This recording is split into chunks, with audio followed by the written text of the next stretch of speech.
It is January, not a modern January, where you walk from your heated car into your heated office and back into your heated home. And the cold is mostly a thing that happens to your face for 30 seconds between the door and the vehicle.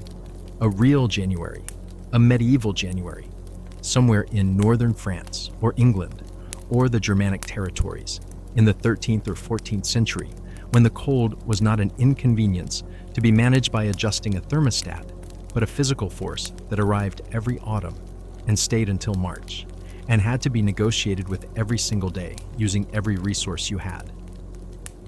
The temperature outside is somewhere around -8 degrees Celsius tonight.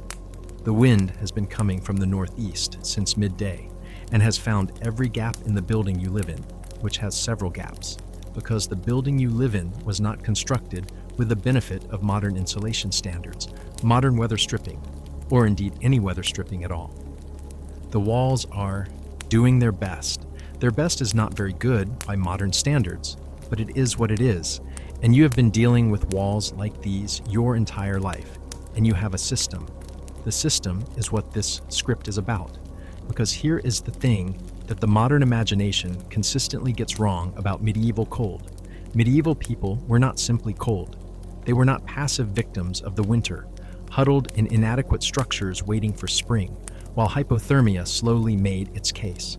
They were people who had been born into a cold world, raised in a cold world, and had inherited from the generations before them an accumulated, practical, extraordinarily comprehensive body of knowledge about how to manage that cold.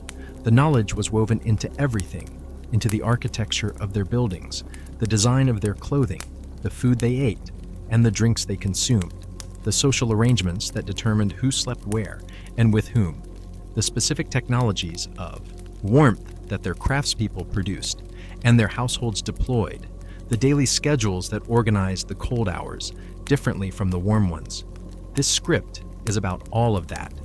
It is about the specific, granular, fascinating reality of how medieval people kept warm during frosty nights, not in the abstract, but in the concrete, physical, sensory detail of what it actually felt, looked, smelled, and tasted like to manage a northern European winter in the pre-central heating era. You're going to live this tonight, not by suffering through it, by understanding it from the inside, the way the people who actually did it understood it, as a problem that had solutions, as a challenge that had been met before and would be met again, as the kind of cold that, with the right knowledge and the right resources, you could survive in comfort, relative comfort, medieval comfort, which is a specific and interesting thing that we are going to explore in considerable detail. Let's start with the building, because the building is where you are, and the building is the first line of defense. Chapter 1. The Architecture of Warmth. How medieval buildings were designed to fight the cold, and why they partially won. The building you are in was designed for warmth. This statement requires immediate qualification, because designed for warmth in the medieval context means something quite different from designed for warmth in the modern context. The modern building designed for warmth has insulated walls, double or triple glazed windows, a vapor barrier, a mechanical heating system, and a thermostat that maintains a target temperature regardless of what the weather outside is doing. The medieval building designed for warmth has thick walls, small windows, a fire, and the accumulated thermal intelligence of a building tradition that had been working on the problem of keeping humans alive in cold climates for many centuries. The results are different, but the intelligence is real, and understanding it is the first step toward understanding how medieval people managed frosty nights. Let's start with the walls, because the walls are the building's primary thermal interface with the outside world. The stone walls of a medieval building, the castle, the manor house, the substantial merchant's dwelling, the village church, were thick.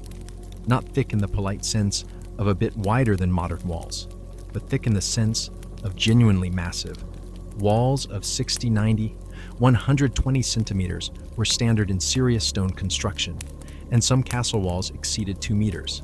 This thickness was primarily structural. The stone wall carried the weight of the floors and roof above it. and the thickness was what the structural engineering of the period, without steel reinforcement or concrete, required to do this safely. But the thickness also had thermal consequences. A thick stone wall has a high thermal mass. It stores a large quantity of heat and releases it slowly.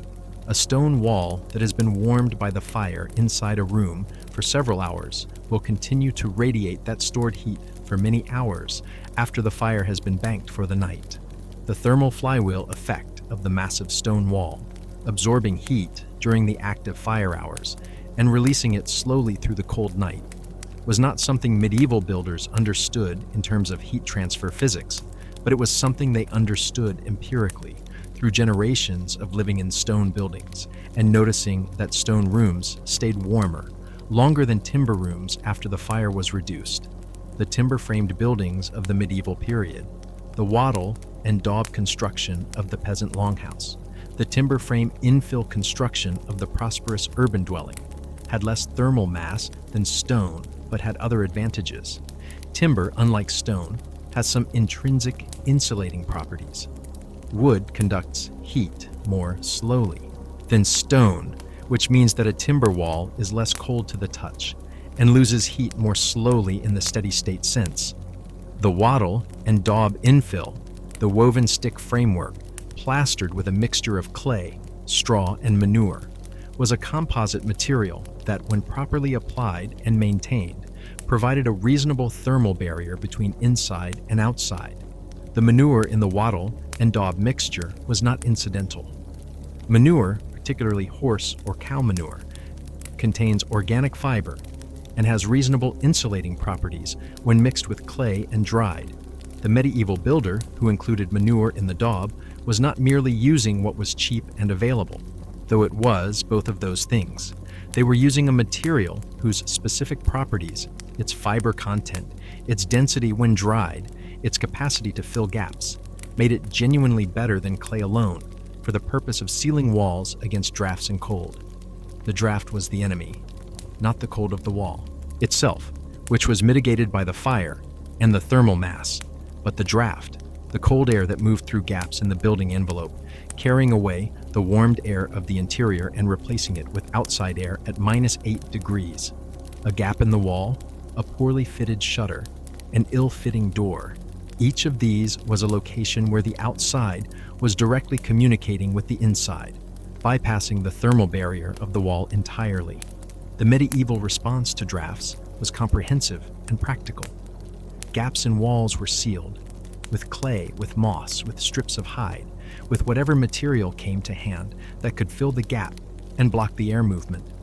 Doors were fitted with draft excluders, rolled fabric, stuffed leather, wads of wool or hay placed at the base of the door where the gap between door and floor allowed cold air to enter. The door itself, in many medieval buildings, was fitted with a heavy curtain, the portière, that hung on the inside of the door frame and provided an additional barrier against the cold air that came through or around the door when it was opened. The window was the building's most thermally vulnerable point, and the medieval response to this vulnerability was to make windows small and to manage them actively. The great windows of the Gothic cathedral, the soaring stained glass that is one of the most visually stunning achievements of medieval architecture, were possible precisely because the cathedral was not being heated to residential comfort levels. It was a building that accepted cold in exchange for transcendence, and the congregation that worshipped in it did so in their warmest clothing with the expectation that prayer would be conducted in conditions somewhat short of tropical. Residential buildings were different. The windows of a medieval residential building were small, deliberately, specifically small, because the window was a hole in the thermal envelope of the building, and a hole in the thermal envelope let the cold in. The small window minimized this intrusion.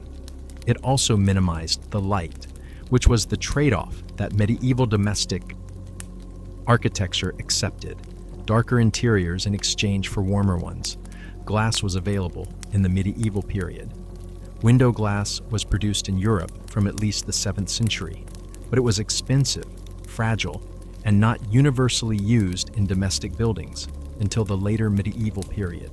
The windows of many medieval buildings were covered not with glass, but with oiled cloth or linen, a translucent material that admitted some light and blocked some wind, a better solution than an open hole, and a worse solution than glass, occupying the middle ground of what the household's resources could sustain. The shutter, the wooden board that swung closed over the window opening, was the active thermal management tool of the medieval window. During the day, the shutters were open. Light and air entered. The building was illuminated and ventilated. As the evening arrived and the temperature dropped, the shutters were closed. The light was sacrificed in exchange for warmth, the window sealed against the night's cold. The management of the shutters through the evening was one of the small daily acts of thermal management that medieval households performed automatically, as naturally as the modern person adjusts a thermostat. The roof was the building's other major thermal interface, and its management was a function of the roofing material and the space between the roof and the living area. The thatched roof of the peasant dwelling, layers of reed or straw, compressed and waterproofed, providing a thick organic layer between the interior and the sky, was a reasonable insulator in ways that the modern imagination, which thinks of thatch as primitive, underestimates. A well-maintained thatch of 30 to 40 centimeters depth had insulating properties roughly comparable to modern mineral wool insulation of the same depth, not by design, but because the trapped air in the straw provided the same thermal resistance that the trapped air in mineral wool provides. The open hall, the large communal space of the manor or castle, with its high ceiling that allowed the smoke of the central fire to rise to the roof before finding its way out, was thermally inefficient in one specific and important way. Heat rises, and the heat of the fire in a high-ceilinged hall rose to the ceiling, where it was largely wasted before it could be captured by the occupants below.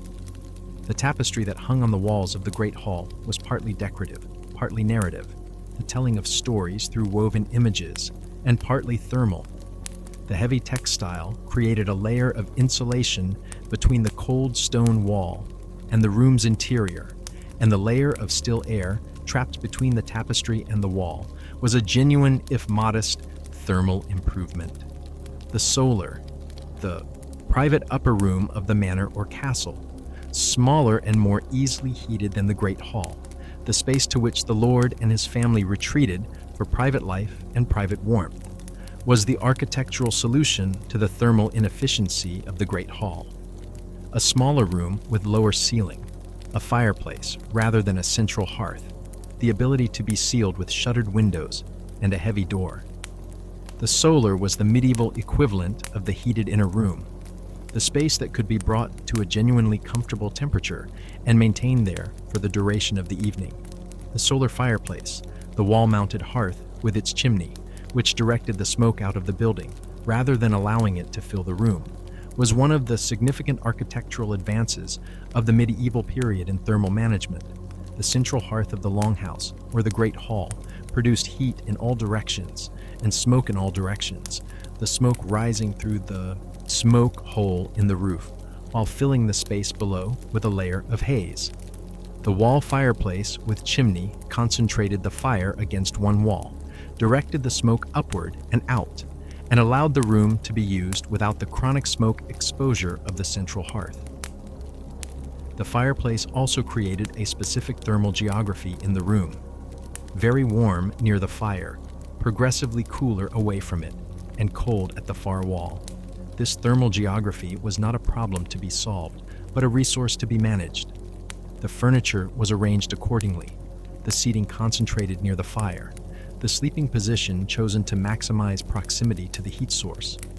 The room used in a way that acknowledged and worked with the thermal gradient rather than pretending it didn't exist. The floor was cold. This was a fact of medieval building that required management because the floor was the surface most directly in contact with the earth, which was, regardless of the season, significantly colder than the interior air temperature that the fire was trying to maintain. The beaten earth floor of the peasant dwelling was cold from the ground up, and the stone floor of the manor was cold from the stone itself, which had absorbed the outdoor temperature through its mass, and was releasing it slowly into the room from below. The rushes were the floor management solution. The layer of dried rushes, reeds, or straw that covered the floors of medieval buildings, the subject of considerable medieval commentary, most of it unfavorable about the condition of floors, whose rushes had not been changed recently enough, provided a layer of organic insulation between the cold floor and the feet of the people walking on it. The fresh rushes, newly laid, were fragrant, the herbs mixed into them, for their aromatic and insect-deterring properties, contributing a specific pleasant smell to the room. The old rushes, accumulated over months, were a different experience. But even the old rushes provided the thermal separation from the cold floor that their original freshness had provided. The wool floor covering, the precursor to the carpet used in wealthier households, was a better thermal solution than the rushes, denser, more durable, more uniform in its coverage, and capable of being cleaned rather than replaced. The use of wool floor coverings in the solar and bedchamber of prosperous households was a comfort measure whose thermal dimension was as real as its aesthetic one. The building, in short, was a thermal system, not a perfect one, not a comfortable one by modern standards, but a system with real and intentional thermal logic that the people who built and lived in it understood and managed actively. The thick walls, the small windows, the shutters, the tapestries, the rushes, the solar as the inner heated core. All of these were the architecture of warmth, doing their best against a January that was genuinely trying. The fire was the center of it all, and the fire is the next chapter. Chapter 2, the fire, the technology, the management, and the specific art of keeping it alive all night. Everything in medieval thermal management organized itself around the fire, not metaphorically. The fire was the literal center of the longhouse with its central hearth, of the hall with its great fireplace, of the solar with its wall-mounted chimney piece. And every other element of the cold management system was either supplementary to the fire's heat or a way of retaining it after the fire's active burning phase was reduced for the night. Understanding the medieval fire means understanding fuel. And fuel is not simple. The wood that was the primary fuel of medieval Europe was not a uniform material, any more than food is a uniform material. Different species burned at different temperatures for different durations, with different characteristics that made them suitable for different purposes, and the knowledge of which wood to use for what was practical wisdom accumulated across generations and transmitted as a matter of course through households that couldn't afford to get it wrong. Oak was the king of firewood, dense, slow-burning, producing a long-lasting bed of coals that sustained heat for hours after the flames died down. Oak logs on a good firebed produced the deep, sustained heat that overnight warmth required, and the household that had access to oak and burned it correctly had the best overnight thermal situation available. Oak was also heavy. The specific density that made it the best fuel made it the most laborious to harvest, split, and carry, and the work of the woodcutter and the wood carrier was calibrated to the weight of the material they were handling. Beech was similar to oak in its burning characteristics, dense, long-lasting, hot. Ash was notable for an unusual property. It burned well green without the extended seasoning that most hardwoods required before they reached their optimal burning state. The old saying, "Ash wood wet and ash wood dry, a king shall warm his slippers by," is a medieval observation about this specific property of ash that had been codified in verse, because verse was the medium through which practical knowledge was reliably transmitted in a culture where literacy was not universal. The soft woods, pine, fir, willow, burned faster and hotter, but didn't sustain their heat as long as the hardwoods. They were useful for starting fires and for producing rapid heat, but a fire of softwood needed more frequent attention and produced more smoke relative to its heat output than hardwood. The resin in pine and fir produced the crackling and sparking that made softwood fires visually impressive and physically dangerous. The sparks that landed in the rushes or on clothing near the fire were a real and recurring hazard of the medieval fireplace. Peat was the primary fuel of the regions where wood was scarce. the boglands of Ireland, Scotland, the Low Countries, parts of northern France, and it had properties that made it specifically suited to overnight burning. Peat burned slowly, with a sustained, moderate heat and a distinctive sweet smell, and it banked exceptionally well. The covered peat fire could be maintained for hours, or in the tradition of the Irish and Scottish households, for days. The fire kept continuously alive from season to season as a symbol of household continuity and a practical alternative to relighting from scratch with flint and steel. The technology of fire starting was, in the pre-match era, a genuine skill with a genuine cost to failure: the flint and steel. Striking the steel against the flint to produce sparks that were caught in a tinder of charred cloth or dried fungus was the standard fire starting method, and it worked reliably in the hands of someone who had practiced it and in conditions that favored it. Wet tinder, cold hands, inadequate technique. Any of these could make fire starting a frustrating and time-consuming process at the moment, typically early morning, when the household most needed fire and least had the patience for difficulty. The preservation of the fire overnight, the banking technique that maintained the coals through the sleeping hours, was therefore not merely a convenience, but a practical necessity that reduced the morning fire starting problem to the trivial task of exposing the banked coals and adding fuel, rather than the more demanding task of striking fire from scratch. Banking was done by covering the active fire with a layer of ash, the fine, light ash of already burned wood, which reduced the oxygen supply to the coals and caused them to smolder at a lower temperature rather than burning freely. The ash-covered coal bed could maintain sufficient heat for 12 hours or more, and in the morning the ash was swept aside to reveal the still glowing coals beneath. The specific skill of banking was knowing how much ash to use and how to distribute it. Too little, and the fire burned through the ash cover and was consumed before morning. Too much, and the fire was smothered entirely, producing the cold hearth that required relighting. The right amount of ash, applied correctly, produced the slow-burning coal bed that was the household's overnight heat insurance. The curfew, the word itself, from the French couvre-feu, meaning cover the fire, was originally not a social regulation, but a domestic instruction: cover the fire for the night. The curfew bell that rang in medieval towns and villages at the evening hour was a signal to bank the fires, close the shutters, and transition from the evening's activity to the night's rest. The practical fire safety dimension of this instruction was real. The unattended open fire was the primary cause of building fires in the medieval period, and the covered, banked fire was substantially safer than the active fire left burning overnight without supervision.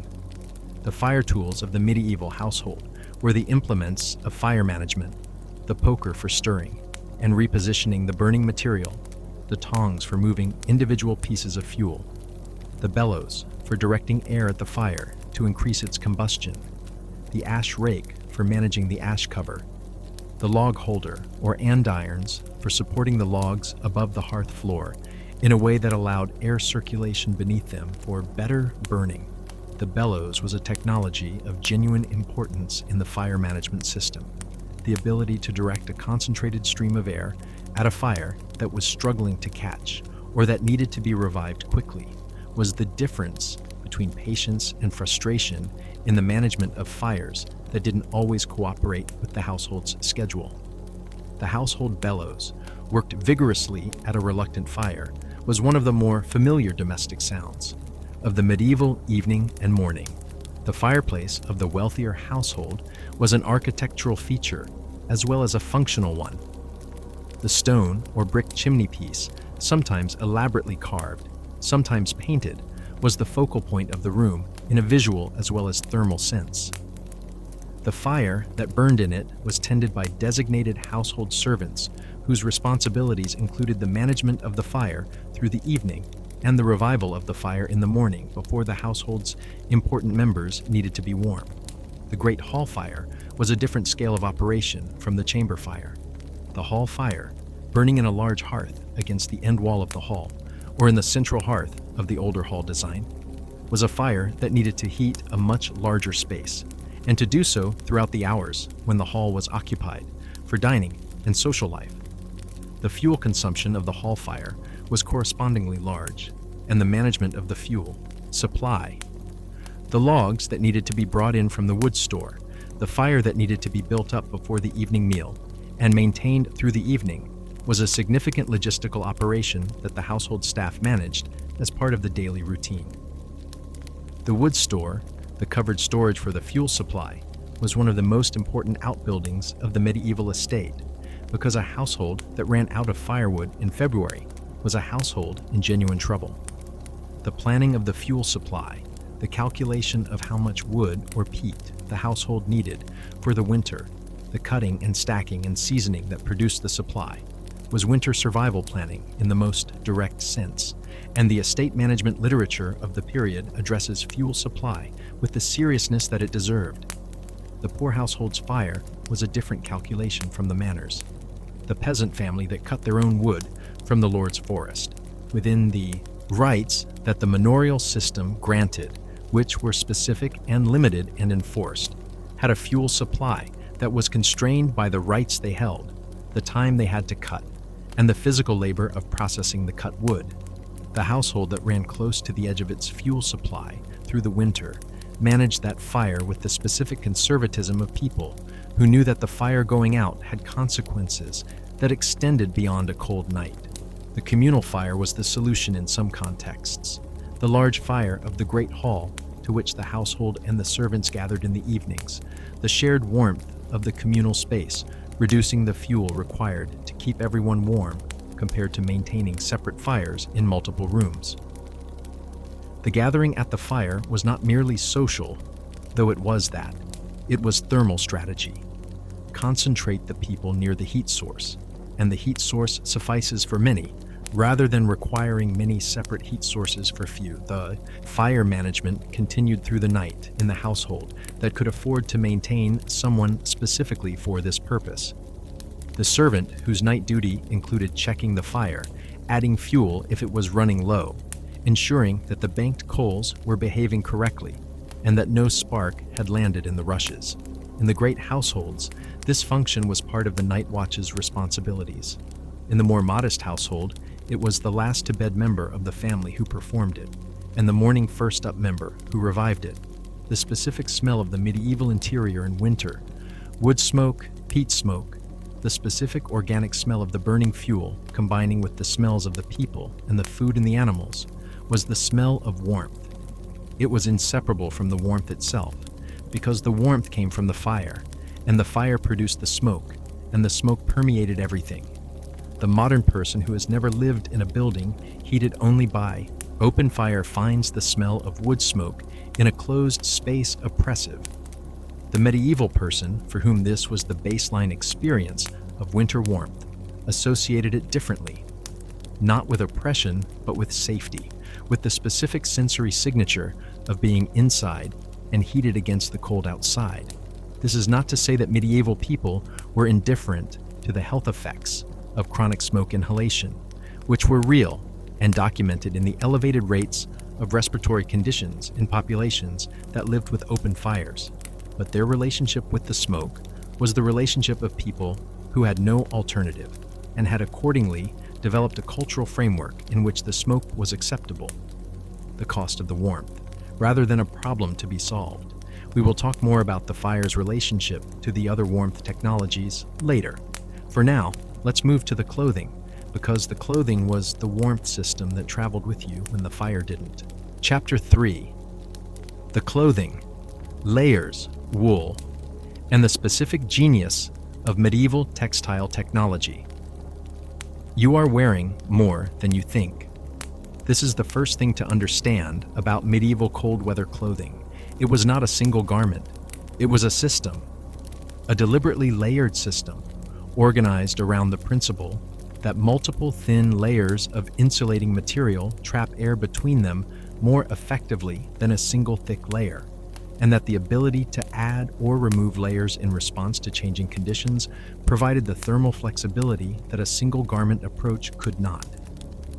The modern person who has been told about the base layer, mid-layer, outer layer system of cold weather technical clothing, the principle sold by every outdoor equipment company in the world, is being sold a principle that medieval textile culture had already discovered and implemented.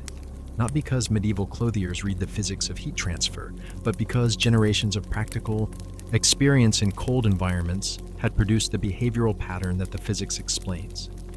The base layer was the undergarment, the chemise or shirt, the garment worn directly against the skin, made of linen. Linen was the ideal base layer material for the same reasons that modern base layers are often made of moisture-wicking synthetics. It was smoother than wool against the skin. It absorbed moisture from the body and wicked it away from the skin surface, and it could be laundered more easily than wool. The linen undergarment that was changed and washed regularly, and the advice literature of the period recommended regular changes of linen as part of the maintenance of health, kept the skin dry, and therefore warmer than the alternative of wool directly against skin, which was warmer in the short term, but accumulated moisture in ways that reduced its insulating effectiveness. The wool layer was the insulation. Wool is, by any measure, an extraordinary natural, insulating material, and the medieval world's reliance on it was not the result of limited options, but of genuine functional excellence. The specific properties of wool that make it so effective as insulation are multiple and complementary. The fiber's natural crimp creates air pockets that trap heat. The fiber's natural lanolin provides some water resistance. The fiber retains its insulating properties even when damp, unlike cotton or linen, which lose insulating effectiveness when wet. And the fiber's natural resilience allows it to recover its loft after compression, maintaining the air pockets that do the insulating work. The medieval wool industry was one of the most economically significant industries in Europe, and the quality of medieval wool textiles varied from the coarse, heavy cloth of the peasant's working tunic to the fine, soft broadcloths of the aristocratic robe.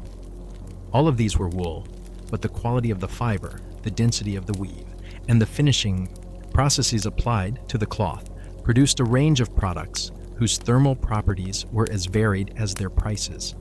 The peasant's woolen tunic, the standard outer garment of the working person, was made from a coarse, undyed, or simply dyed wool that was heavy, durable, and warm in the specific way of a dense material that didn't breathe much and held body heat effectively. It was not comfortable against bare skin, which is why the linen undergarment was worn beneath it, and it was not elegant, but it was warm in ways that mattered in January. The fine broadcloth of the prosperous classes, the heavily fulled, finely woven wool that was the prestige textile of the medieval marketplace, was warm in a different way. The fulling process, which involved wetting, beating, and compressing the wool to make the fibers felt together, produced a fabric of exceptional density and wind resistance.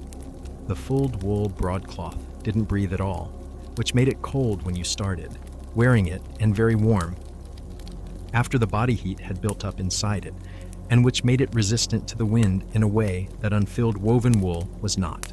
The surcoat, the outer garment worn over the tunic, providing the additional layer that the layering principle required, was the most visible garment of the medieval wardrobe, and the one most subject to the social marking of quality and expense.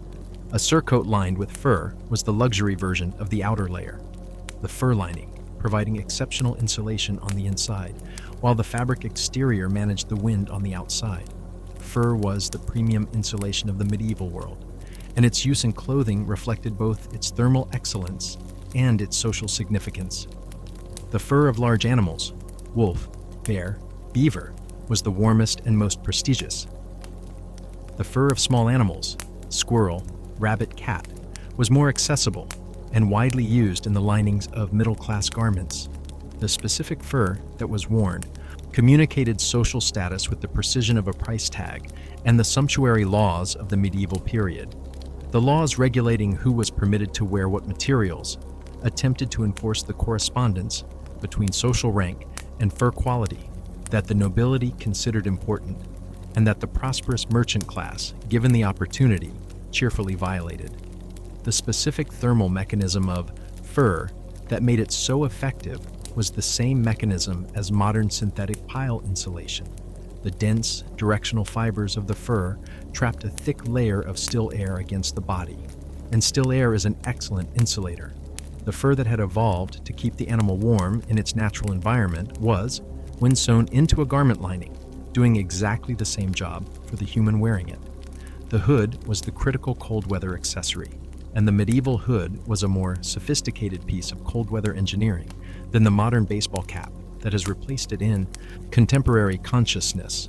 The medieval hood, the chaperone in its various forms, covered not just the top of the head, but the back of the skull, the ears, the neck, and in the most complete versions, descended into a cape that covered the shoulders.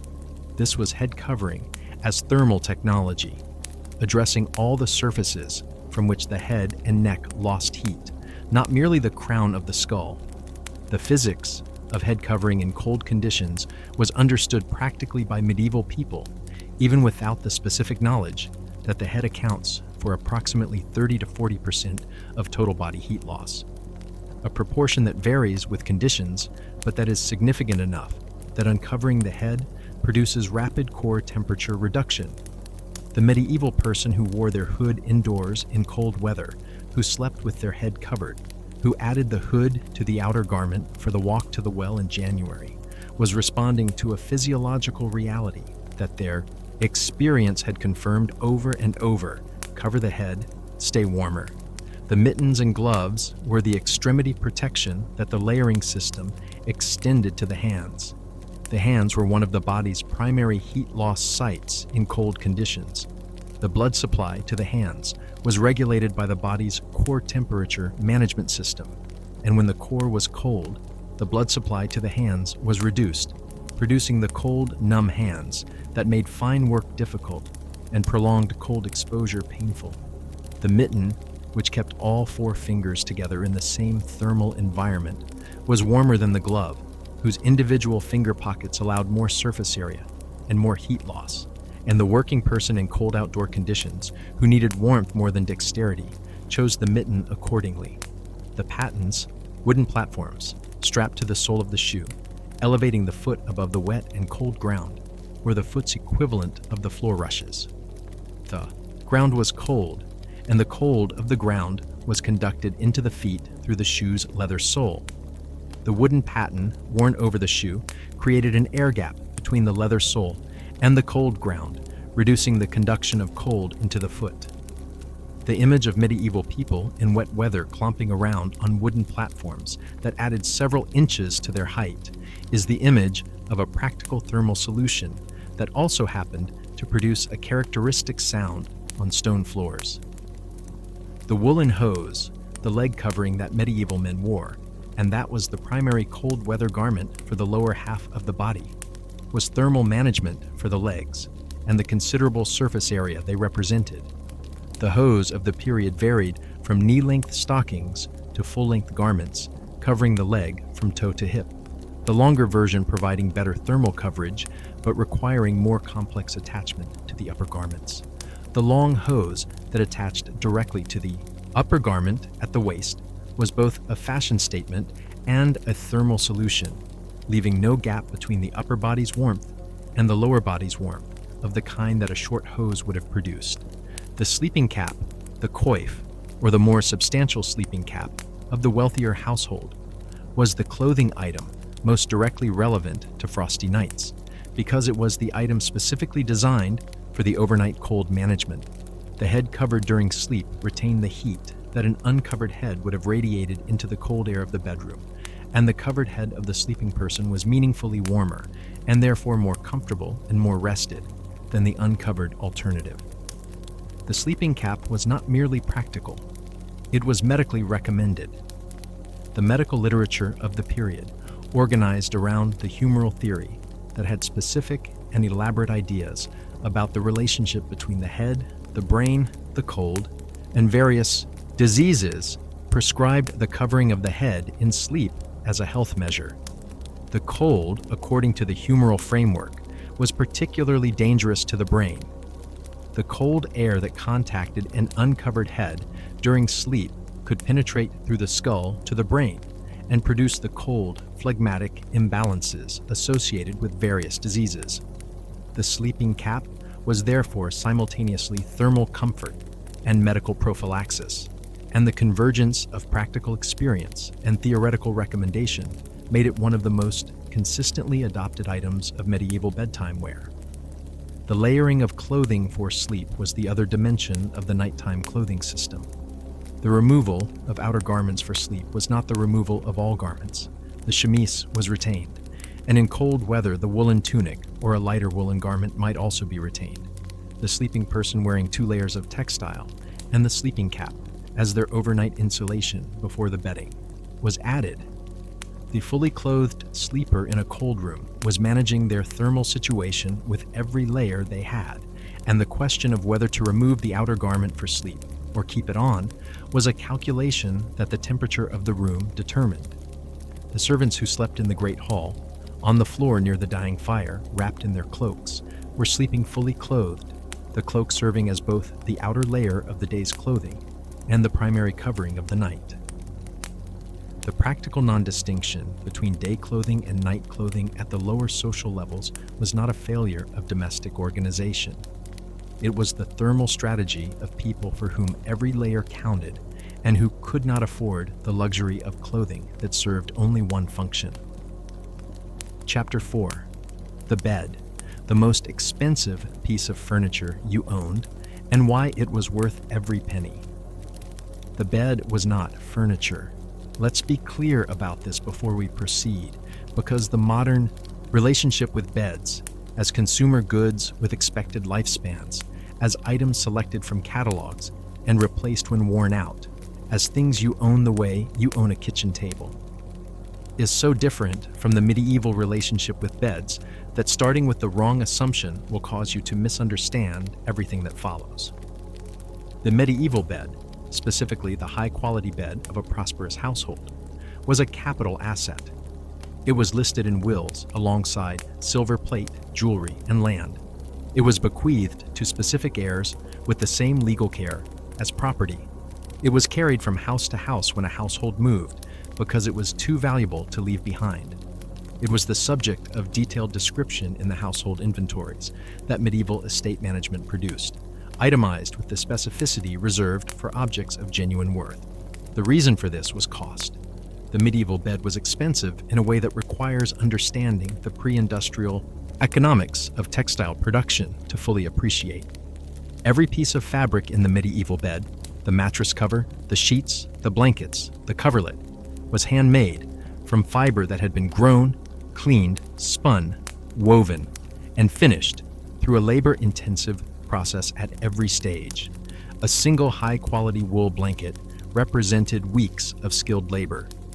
A feather mattress represented the collection, cleaning, and preparation of the down from dozens or hundreds of birds.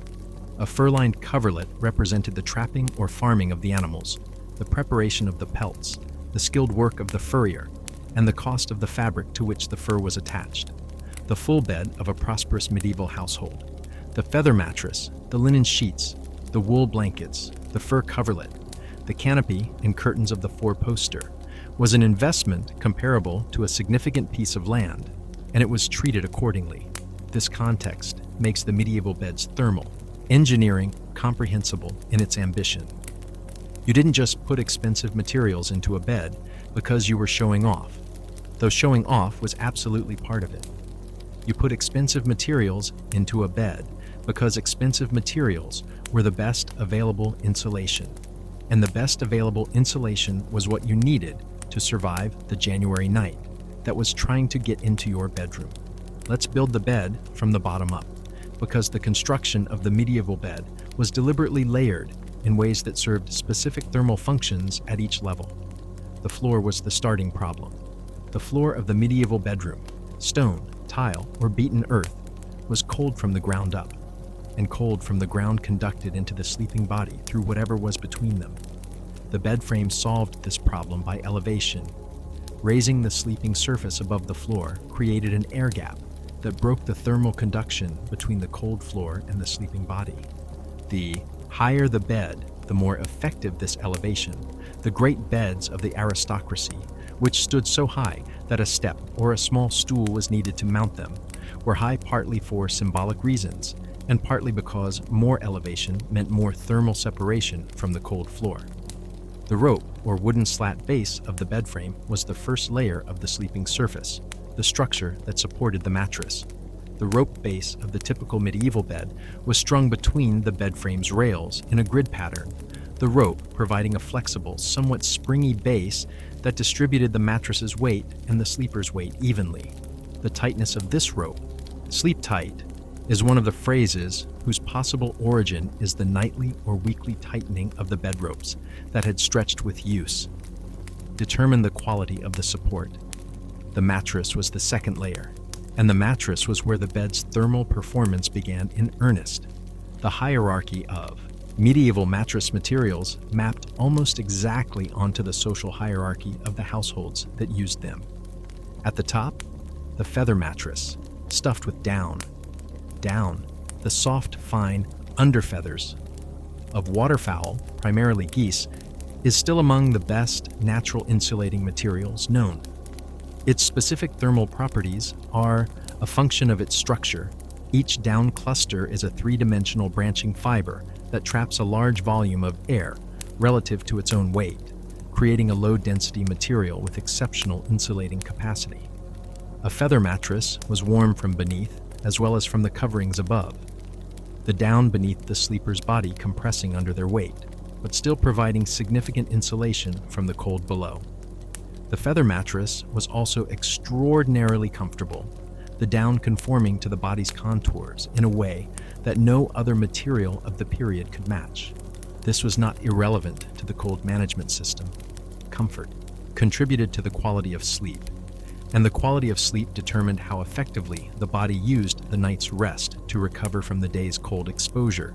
The person who slept well was better placed to manage the cold of the next day than the person who slept badly, and the feather mattress was the luxury version of sleeping well.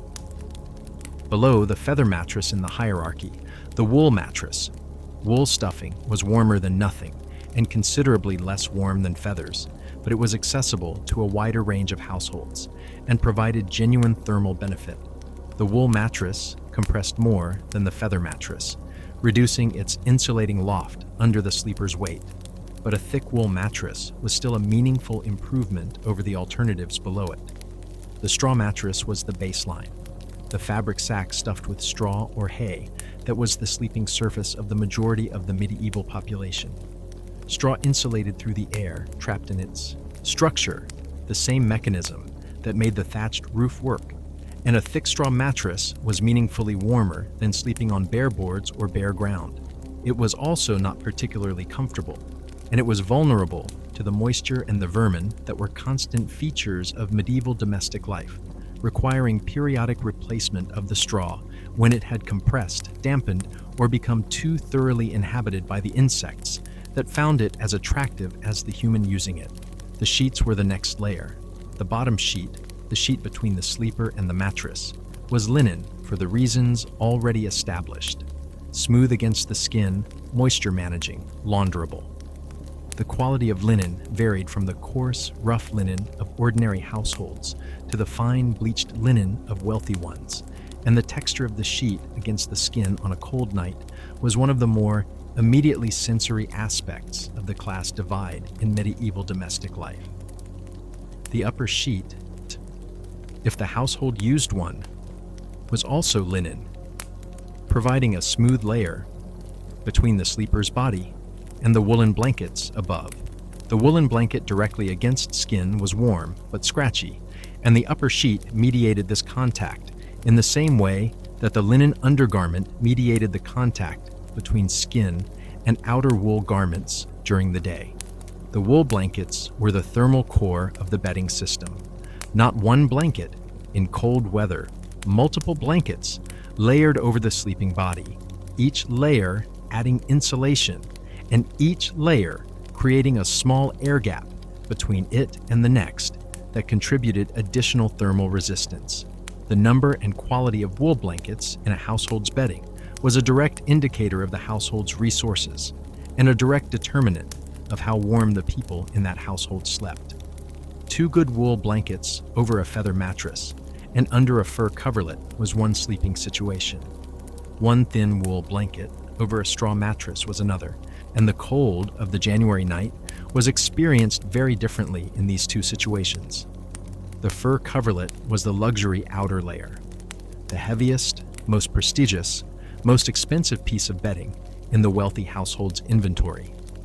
The fur on the interior surface of the coverlet provided insulation of the quality we have already discussed, and the weight of the coverlet, the physical weight of the fur and the fabric together, added a mechanical dimension to the warmth.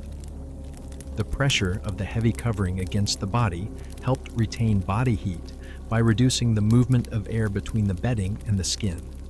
This mechanical dimension of warmth, the weight of the covering, is one of those practical observations that medieval people had made and acted on without the physical explanation that would have articulated why it worked. Heavy bedding felt warmer than light bedding of equivalent insulating value, and the preference for heavy coverings in cold weather was not irrational.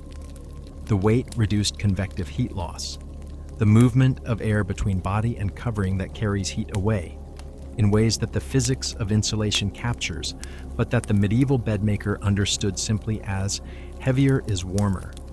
The four-poster bed with its curtains was the thermal crown of the medieval bedding system, and it was worth the expense and the space it occupied in the bedchamber because it created something that no amount of blankets alone could provide: a microclimate.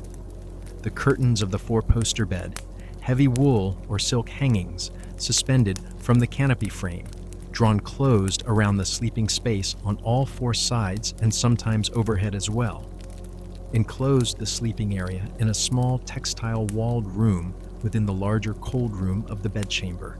The heat generated by the sleeping body or bodies within this enclosure was trapped, prevented from circulating into the cold room by the curtain barrier, and built up within the enclosed space to a temperature significantly above the ambient room temperature. The physics of the curtain bed was straightforward.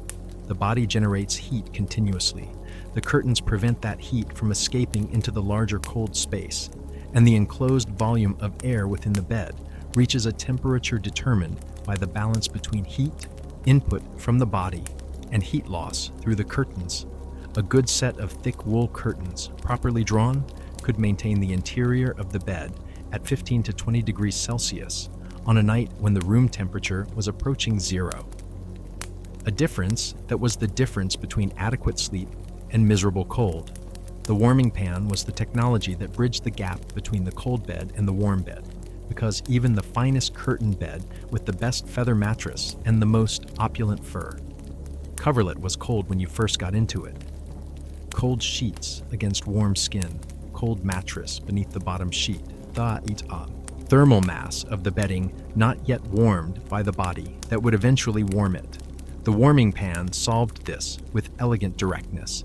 It was a metal pan, copper or brass in the best versions, iron in humbler ones, with a long handle that allowed it to be maneuvered through the bedding without getting the operator too close to the fire.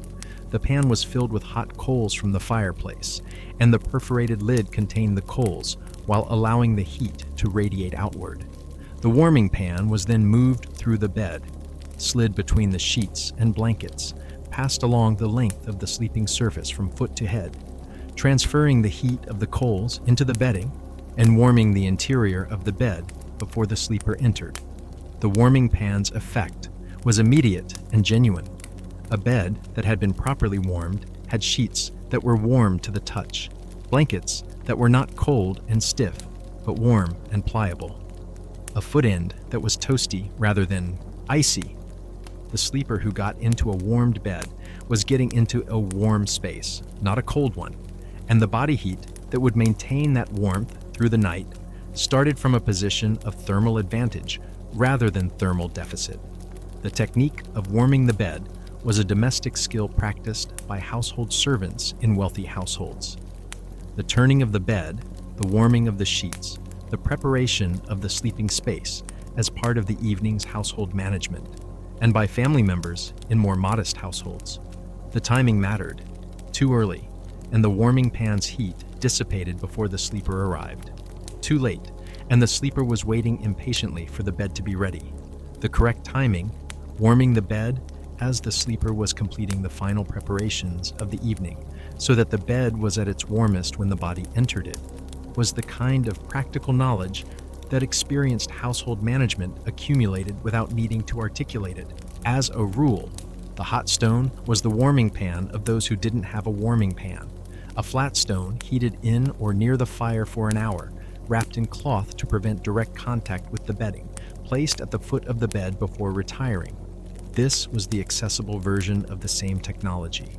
The heat stored in the stone was less than the heat of the coal-filled pan, and it dissipated faster, but it was real, and it was free, and it was available to any household with a fire and a suitable stone, which was essentially every household in medieval Europe. The bed warming produced the condition that the entire cold management system was working toward.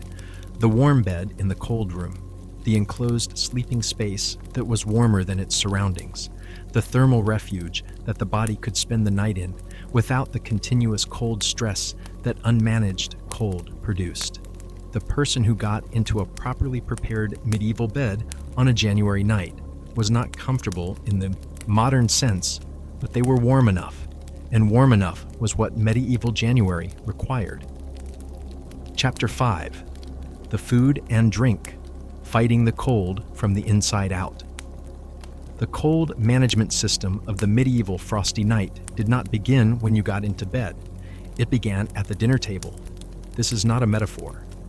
The food you ate and the drinks you consumed in the hours before sleep had direct, measurable effects on your body's thermal state through the night, and the medieval understanding of this, expressed through the humoral theory of medicine that organized all thinking about food, health, and the body, produced dietary recommendations for cold weather that were, in their practical outcomes, largely sound even where their theoretical justification was wrong.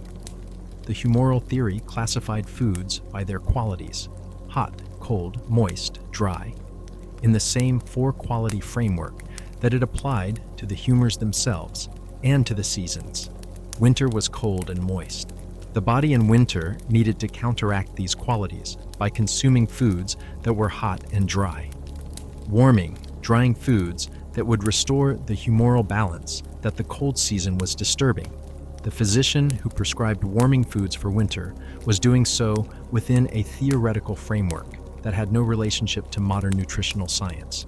But the foods that were classified as warm and dry in the humoral system were, with considerable regularity, the foods that are also thermogenically active in modern nutritional terms: high in fat, high in protein, spicy, alcoholic.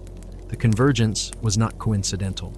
It was the result of the same empirical observation working through two different explanatory frameworks: the medieval physician using the humoral classification and the modern nutritionist using calorimetry. Both arrived at similar recommendations because they were both observing the same bodies, eating the same foods, and noting the same effects, even if their explanations for the effects were completely different. The evening meal, the supper, the last meal before the frosty night, was the most thermally important meal of the day in this context, because its effects persisted through the sleeping hours. The digestion of food produces heat. The thermic effect of food, as modern nutrition calls it, accounts for approximately 10% of total daily energy expenditure in the form of heat produced by the metabolic processing of the meal. A large high-fat, high-protein meal produced more thermic heat than a small, low-calorie one, and this heat was produced over the hours following the meal. Exactly the hours during which the cold of the January night was making its case against the sleeping body, the pottage of the poor household, the thick grain and vegetable stew that was the dietary staple of the medieval peasantry, was, in its winter form, a genuinely effective cold weather food. A thick pottage with good fat. Content: the lard rendered from the Martinmas pig, the marrow from the bones that had been simmering in the pot. The suet that added density to the stew was a high-calorie, high-fat preparation that provided both the thermic effect of a substantial meal and the sustained caloric release of fat-based nutrition through the overnight fast. The fat was the key thermal nutrient. Fat is the most calorie-dense macronutrient. containing more than twice the calories per gram of carbohydrate or protein, and those calories were available to the body's heat, generating metabolism through the night. The medieval person who ate a fatty supper and went to bed was going to bed with a metabolic heat generator running on a full tank, and the overnight temperature regulation that the body managed through the night was running on that fuel. The warming spices were the other dimension of the evening meal's thermal management.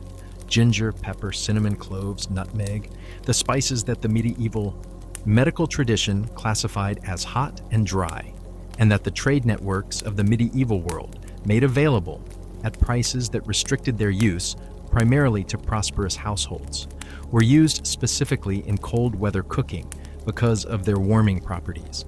The warmth that a well-spiced dish produced was immediate and sensory, the heat of the pepper on the tongue, the warmth of the ginger spreading through the throat, and it was sustained, the spice's bioactive compounds producing physiological effects that the body registered as warmth. The spice trade that made these warming compounds available was one of the most economically significant commercial networks of the medieval period, and the role of spices in cold weather thermal management was one of the reasons, alongside their preservative properties and their culinary appeal, that they commanded the extraordinary prices they did in northern European markets. The wealthy household that could afford abundant pepper and ginger in its winter cooking had a thermal advantage at the dinner table that translated directly into a thermal advantage in the cold bedroom.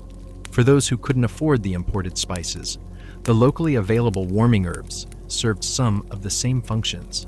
Mustard, grown throughout Europe, available to all but the poorest households, produced the sharp nasal warmth of the glucosinolates in its seeds. Horseradish produced a similar effect.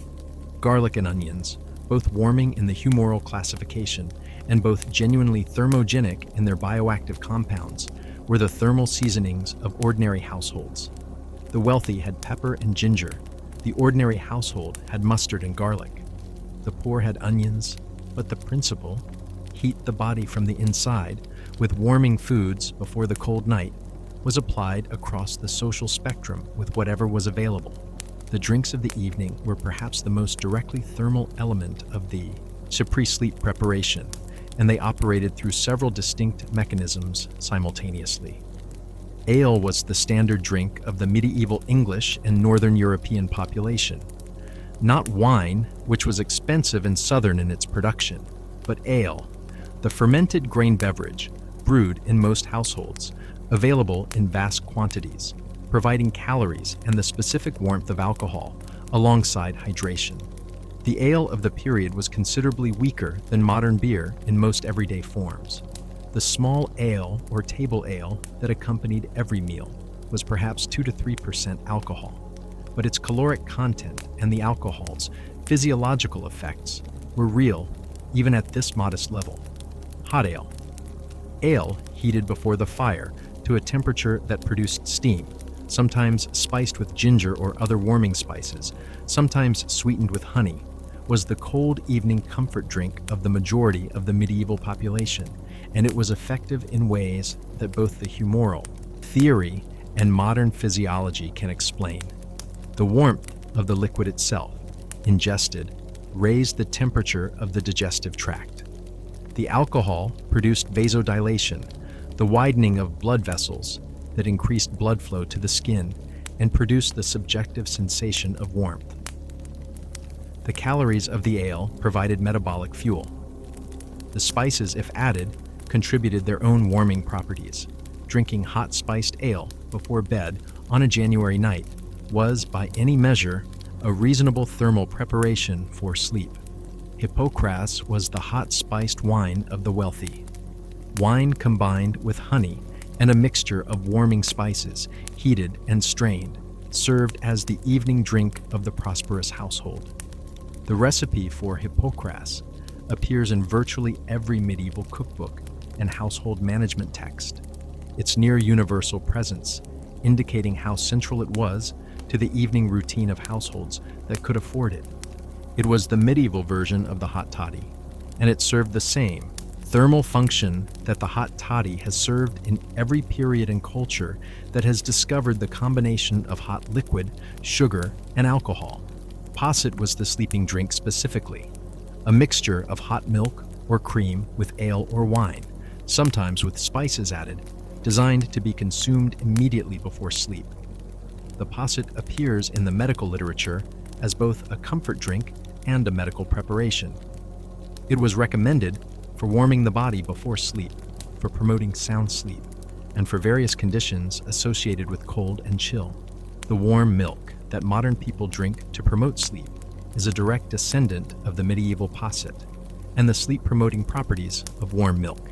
Its tryptophan content and its psychological comfort are as real now as they were when the medieval physician recommended it. The specific thermal value of drinking something warm before getting into the cold bed was immediate and sensory. The warmth of the drink traveled from mouth to throat to stomach, radiating outward from the digestive tract into the body's core in the minutes following consumption.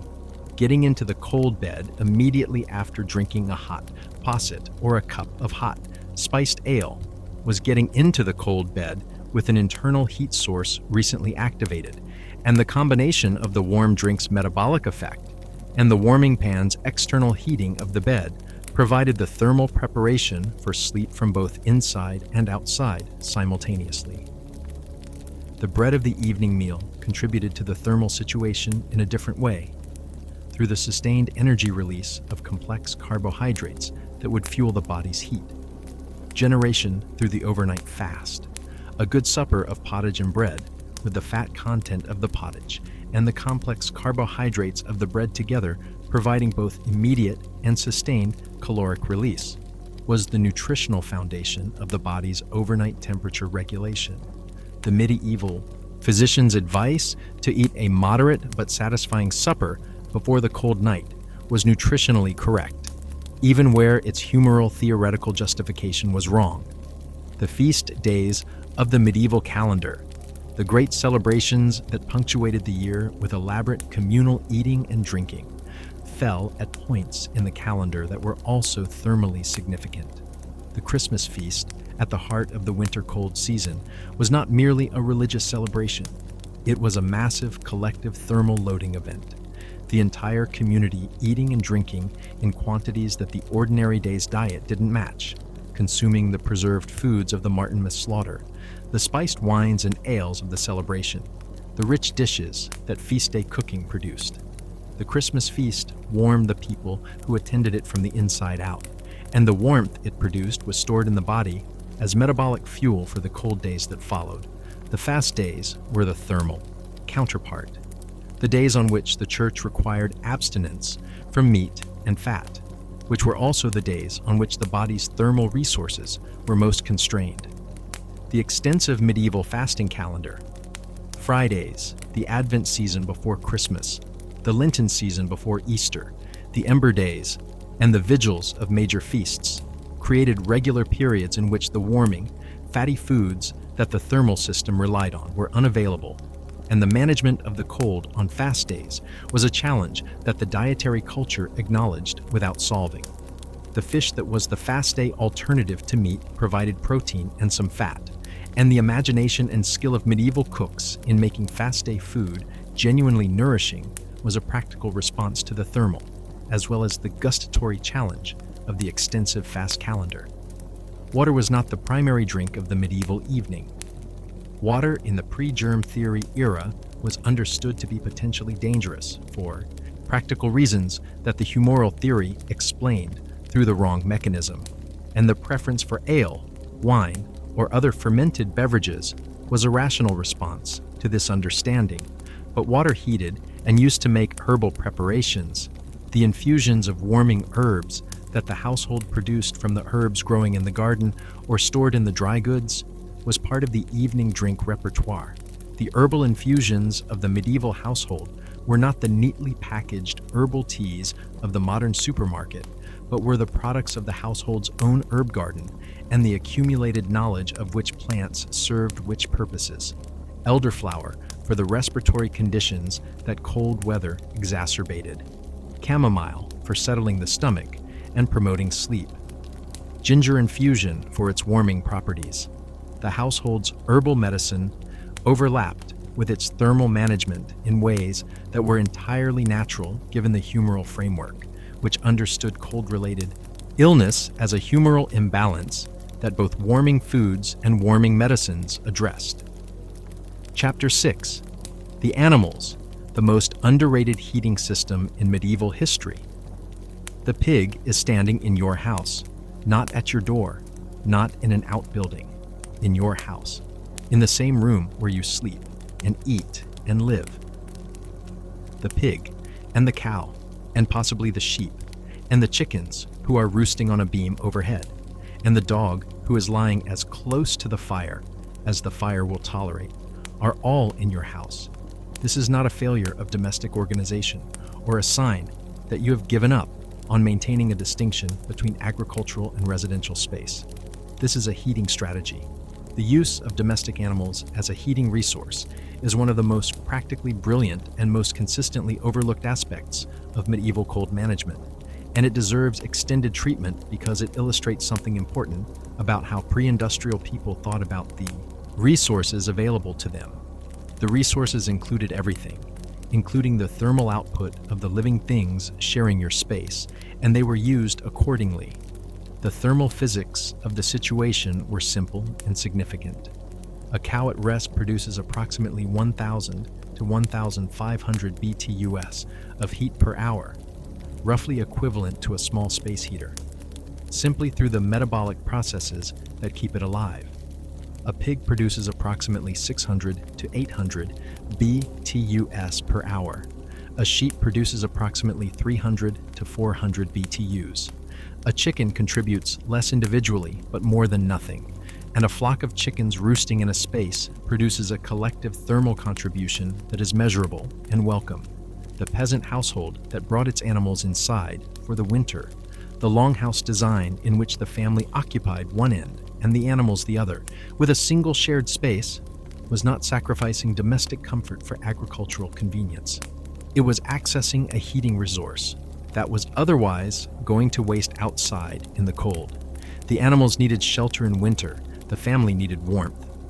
Both needs were met by the same arrangement, and the thermal math of the combination was genuinely significant. The temperature inside a well-populated longhouse on a January night, with the family, the fire, and several cattle sharing the space, was meaningfully warmer than the temperature outside, and meaningfully warmer than the temperature in an otherwise identical building without the animals. The calculation was not precise. Medieval peasants did not have thermometers, but it was understood in the way that practical effects of practical choices are always understood. The house with the cow was warmer than the house without the cow, and the difference was felt every winter night. The smell was the cost. Modern readers find the idea of sharing sleeping space with cattle and pigs the most immediately objectionable feature of the longhouse arrangement. And from a modern olfactory perspective, the objection is entirely understandable. But the medieval peasant's relationship with the smell of domestic animals was the relationship of someone who had grown up with it, who had always known the winter indoor smell as a combination of wood smoke, animal and human, and for whom this was not the smell of squalor, but the smell of a warm house in January. The children who grew up in the longhouse were not bothered by the smell in the way that a modern adult would be bothered by it, because the smell was simply the baseline olfactory experience of home in winter. Habituation is one of the more remarkable features of human sensory processing, and the habituation to the smell of animals that the medieval peasant developed from infancy was complete enough that the smell was background rather than foreground, noted only when it was absent. The specific animals and their specific contributions to the household's winter thermal situation varied by region and by the household's agricultural resources. Cattle were the most thermally significant individual animals. The thermal output per animal was the highest, and the cattle that were valuable enough to merit indoor protection in winter were cattle that the household had a significant interest in keeping alive and healthy. A cow that died from exposure in January was a cow that couldn't produce a calf in spring, couldn't provide milk through the summer, couldn't eventually be slaughtered for meat and leather and tallow. The loss was comprehensive, and the thermal provision of winter shelter for the cattle was an investment in the household's year-round food security, as well as a heating strategy. The pig was the animal most specifically associated with the peasant household's winter arrangements, partly because the pig's Martinmas slaughter was the source of much of the household's winter meat supply, and the pigs that survived the November slaughter.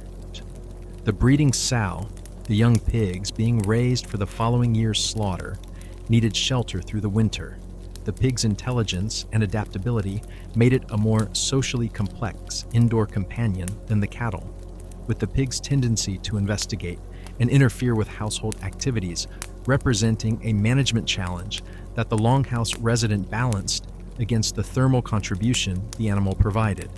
The dog was the animal most intimately integrated into the thermal arrangements of the medieval household, partly because the dog's domestication over thousands of years had produced an animal whose social instincts made it seek human company, and partly because the dog's body heat was most accessible to humans in the specific form of direct physical contact.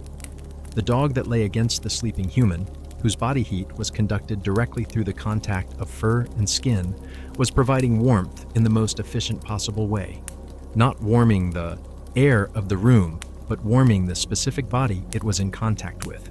The three-dog night, the folk expression for a night so cold that you needed the body heat of 3 dogs to sleep warmly, was not a colorful exaggeration, but a practical description of a real cold management strategy.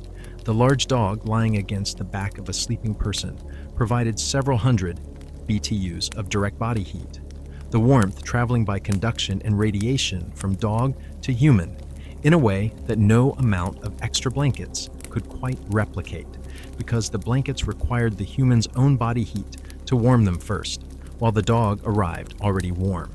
The specific breeds of dog valued in the medieval household were partly working dogs, the hunting dog, the shepherd's dog, the guard dog, and partly the small companion dogs that the nobility particularly valued.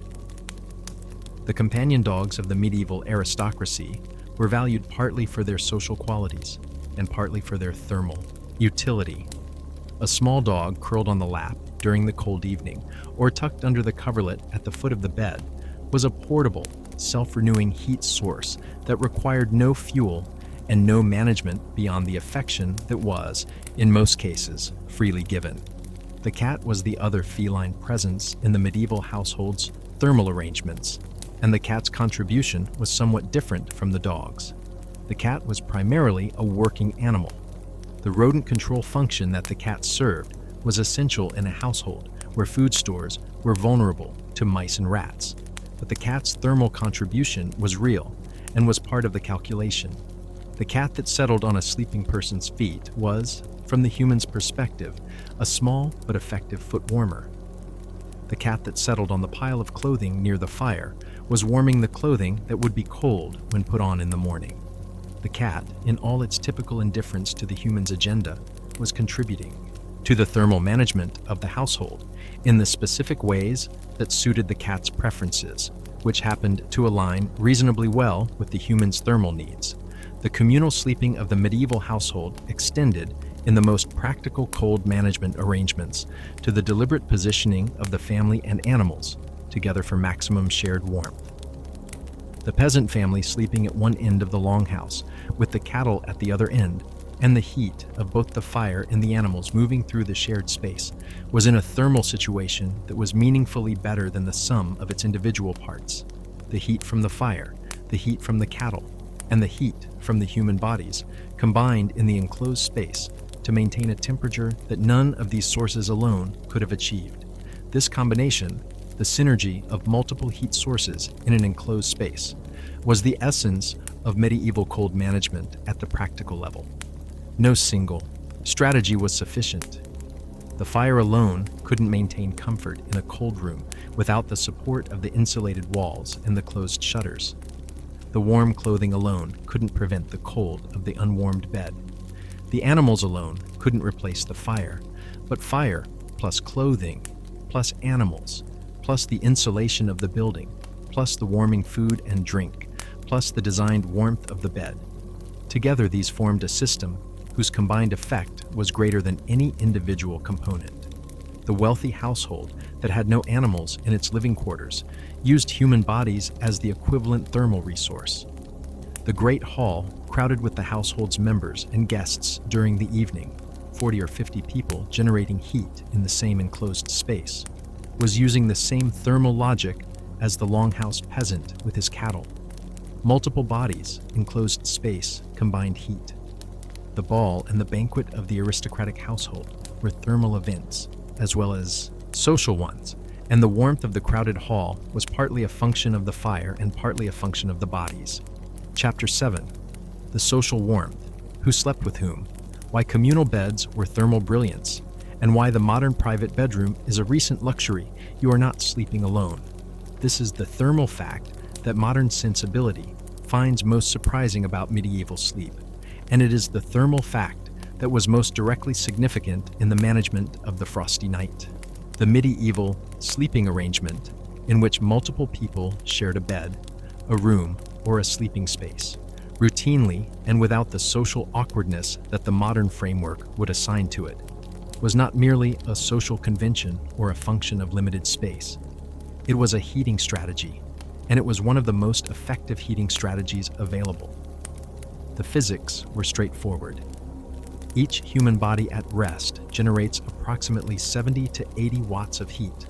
In the enclosed space of a curtained bed, one body generates one body's worth of heat. Two bodies generate twice that. The temperature within the enclosed sleeping space rises in proportion to the number of heat sources it contains. And in a curtained bed with good wool curtains, two people sharing the space and the bedding were measurably, significantly warmer than one person alone in the same bed. The medieval family bed, in which parents and children shared a single sleeping surface, was the normal arrangement for the majority of households below the aristocratic level, and it was normal for reasons that included the thermal, but were not limited to it. Space was the other obvious factor. Most medieval households had one room, and one room contained one sleeping space, and the family shared it because there was no alternative. But the thermal benefit of shared sleeping was understood and valued, independently of the space constraint, because even households with sufficient space to sleep separately often chose not to in cold weather, the warmth of shared sleeping outweighing the privacy value of separation. The inn was the communal sleeping arrangement in its most extreme institutional form, and the inn's practices illuminate the social norms around shared sleeping more vividly than the domestic context, because they were commercial transactions that left documentary records. The standard accommodation at a medieval inn was not a private room. It was a shared bed, sometimes with a stranger you had met that day, sometimes in a room with several beds, each shared by multiple people. This was not considered an intrusion on privacy. It was simply how inn accommodation worked, and the traveler who objected to it was a traveler with expectations that the medieval inn industry was not organized to meet. The warmth of the shared-in bed was one of its practical benefits, and the innkeeper who provided a well-heated room with a properly made shared bed was providing better thermal accommodation than the innkeeper whose rooms were cold and poorly maintained, regardless of the privacy considerations that would dominate the modern guest's assessment. The medieval traveler's review of an inn, if such a thing had existed, would have included the warmth of the bed as a primary quality indicator alongside the quality of the food and drink. The servants of the wealthy household who slept in the great hall after the evening's activities had ended, spreading their cloaks and whatever else they had on the floor near the fire, sleeping in the communal warmth of the hall rather than in the cold of private chambers, were in a thermal situation that was, in important respects, better than the lord sleeping alone in a private chamber. The communal warmth of multiple bodies in the same space, even without the benefit of beds and bedding, provided a baseline temperature that the private chamber without continuous fire could not match. The arrangement of the sleeping bodies in the communal space was not random. It was organized around the thermal geography of the fire, with those of higher status claiming the positions nearest the fire, and those of lower status filling the positions progressively further from it. The social hierarchy and the thermal hierarchy were the same hierarchy, the best sleeping position being the warmest one, and the warmest position being the one nearest the heat source. This is so natural and consistent that it barely requires comment, except to note that it means the most powerful people in the hall were also the warmest, which is a useful reminder that comfort and power have always been intertwined. The monastery's dormitory sleeping arrangement. The monks sleeping in a common hall, each in their own bed, but in the thermal community of many bodies in the same space, combined the privacy of individual beds with the communal warmth of shared space. The Benedictine rule's requirement that monks sleep clothed was, simultaneously, a spiritual discipline and a thermal advantage, and the monastic dormitory in a cold northern European monastery was warmer than the equivalent number of monks sleeping in individual private cells would have been, because the shared space accumulated their collective heat. The two-sleep pattern, the well-documented pre-industrial habit of sleeping in two segments with a waking interval in the middle of the night, had a thermal dimension that is rarely discussed but that was practically significant. The waking interval, which typically lasted an hour or more around midnight, was the coldest part of the night's experience for the person who was awake, and therefore not generating sleep's particular quality of sustained warmth. The activities reported during the waking interval, prayer, intimate conversation, minor tasks, were activities conducted in the warmth of the bed when possible, or in the warmth of a rekindled fire when the cold of the room required it. The revival of the banked fire during the waking interval was common enough to be mentioned in household management literature as a normal part of the night's management. The person who woke in the cold dark of midnight, who felt the temperature of the room and assessed the state of the fire, who got up and uncovered the coals and added a log, and returned to bed once the fire was reviving. This was a night maintenance task that the experienced household member performed as automatically as any other domestic routine, the thermal management of the night continuing through its most vulnerable hours. The specific warmth of returning to a shared bed after the waking interval was the warmth that the bedfellow's presence had maintained. The enclosed sleeping space still warm from the hours of shared body heat, the other person's warmth present and available. The solitary sleeper who woke in the night returned to a bed that had been maintained by their own body heat alone, which was adequate but not as warm as the shared alternative. The thermal argument for not sleeping alone on a January night in a medieval building was made fresh every time the waking interval required a return to cold sheets.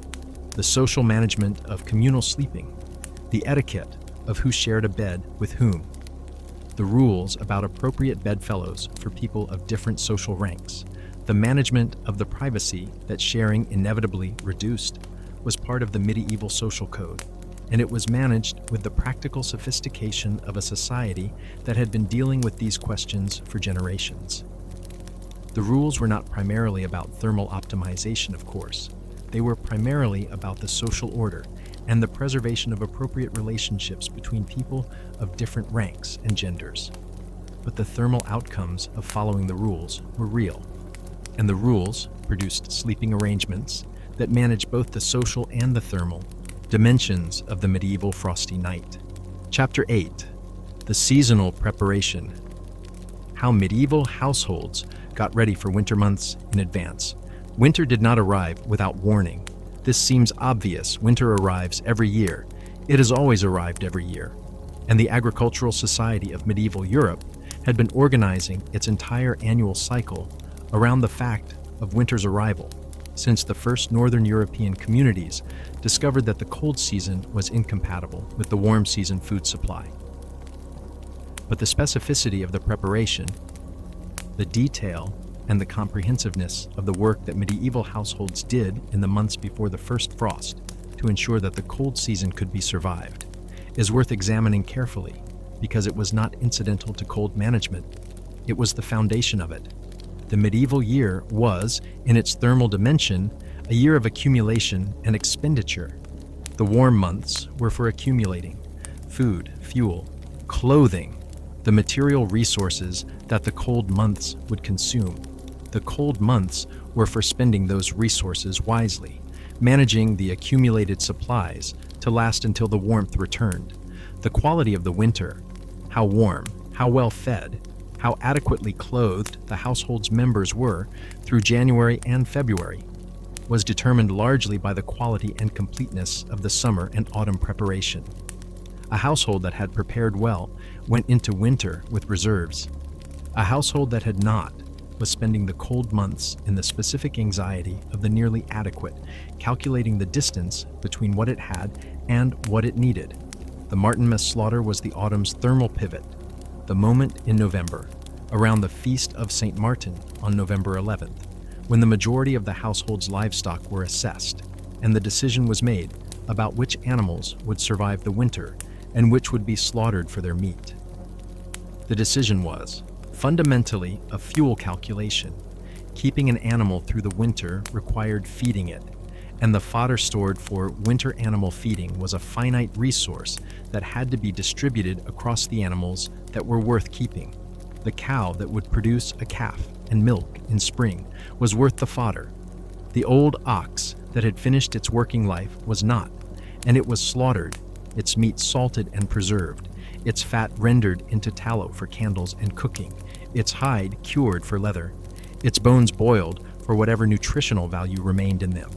Nothing was wasted because nothing could be wasted. The efficiency with which the slaughtered animal was processed into food, light, and material was the efficiency of people who understood waste as a form of cold and hunger.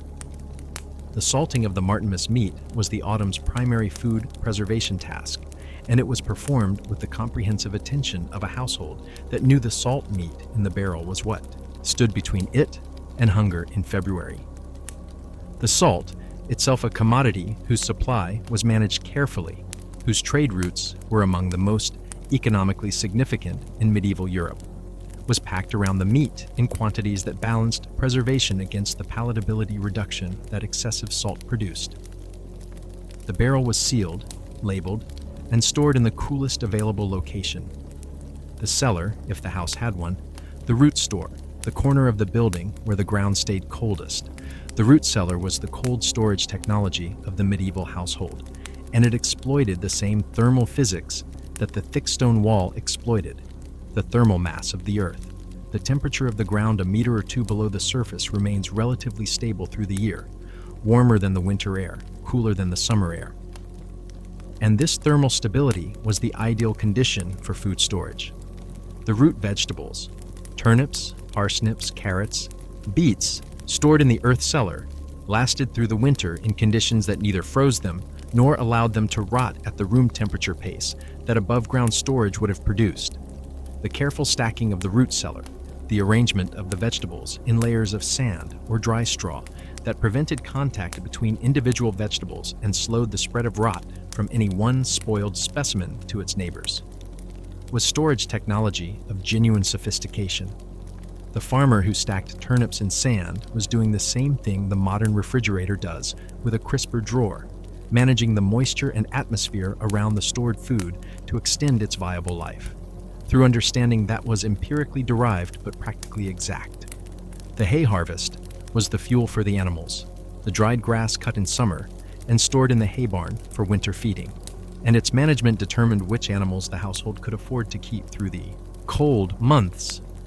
The hay harvest was weather-dependent in ways that made it one of the more anxiety-inducing agricultural events of the year. The hay had to be cut at the right stage of growth, dried in the field before it could be stored, and gotten under cover before the rain that would rot it arrived. The weather window for safe hay drying was uncertain. The labor requirement for cutting, turning, and carrying was enormous, and the consequences of a failed hay harvest were felt through every cold month of the following winter. The firewood preparation was the other great autumn task, and its scale was formidable. The estimate of how much wood a medieval household burned in a winter, accounting for the cooking fire that burned year-round and the heating fires that burned through the cold months, varies by the size of the household and the severity of the climate, but 15 to 20 cubic meters of firewood for a modest household was not unusual. Processing this volume of wood, from standing tree to split, stacked, and seasoning firewood required weeks of labor. The felling, the cutting to length, the splitting with axe and wedge, the stacking in the wood store with the specific geometry that promoted airflow for seasoning. The seasoning of the wood was the delay that made early preparation essential. Green wood, freshly cut wood, still containing a high moisture content, burned poorly. The water in the wood had to be evaporated before the wood's cellulose could combust, producing more smoke and less heat per unit of wood than seasoned wood. Well-seasoned wood, which had been split and stacked in an airy location for at least a year, and ideally too, burned cleanly, efficiently, and with significantly more heat output per log than unseasoned wood. The household that cut its firewood a year in advance was burning seasoned wood and getting full thermal value from every log. The household that cut its firewood in October for the coming winter was burning green wood and getting perhaps 60 to 70% of the thermal value from logs that smoked more, required more fire management, and filled the interior air with the additional combustion products of the moisture-laden fuel. Autumn firewood cutting was insurance. The previous autumn's firewood cutting was the actual winter fuel. The textile preparation for winter was the other dimension of the autumn's thermal work.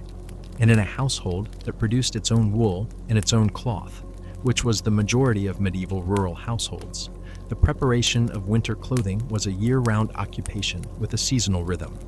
The spring shearing produced the raw wool. The summer months were for cleaning, carding, and spinning the wool into yarn. The spinning that occupied every spare female hand in the household. The drop spindle producing yarn in the margins of every other task. The autumn was for weaving the yarn into cloth and for the fulling, dyeing, and finishing processes that turned raw woven cloth into the material from which garments were cut and sewn. The timing was deliberate. The new wool blanket for the winter needed to be ready before the winter, which meant the weaving needed to be done in autumn, which meant the spinning needed to be completed by late summer, which meant the shearing in spring was the starting point of a production chain that had winter warmth as its endpoint. The management of this chain, keeping track of where the household's textile production was relative to what it needed to produce for the coming cold season, was part of the household management that the women of the household performed as a matter of course, and that the household management literature of the period addresses as a skilled and important responsibility. The wool that had been stored from the previous year's shearing, the half-made garments of the previous autumn, the worn clothing that needed repair rather than replacement, all of these were assessed in the late summer and autumn against the household's projected needs for the winter. The child who had grown out of last year's winter tunic needed a new one. The man's hose that had been mended twice and was beyond further mending needed to be replaced. The wool blanket that was too thin on its own but might serve as an additional layer over the existing bedding was assessed for whether it had another winter in it. The assessment and preparation of bedding for winter was its own seasonal task. The feather mattress, if the household had one, was aired in the late summer sunshine, the cover removed and washed, the feathers turned and assessed for whether any had compressed or clumped in ways that reduced their insulating loft. The wool blankets were washed. The washing of wool required care to avoid the felting that hot water and agitation produced, and dried in the autumn sun before being stored in the chest that protected them from the moths that found wool as attractive as the humans who needed it. The preparation of the firelighting materials was the final autumn task, apparently minor and actually essential.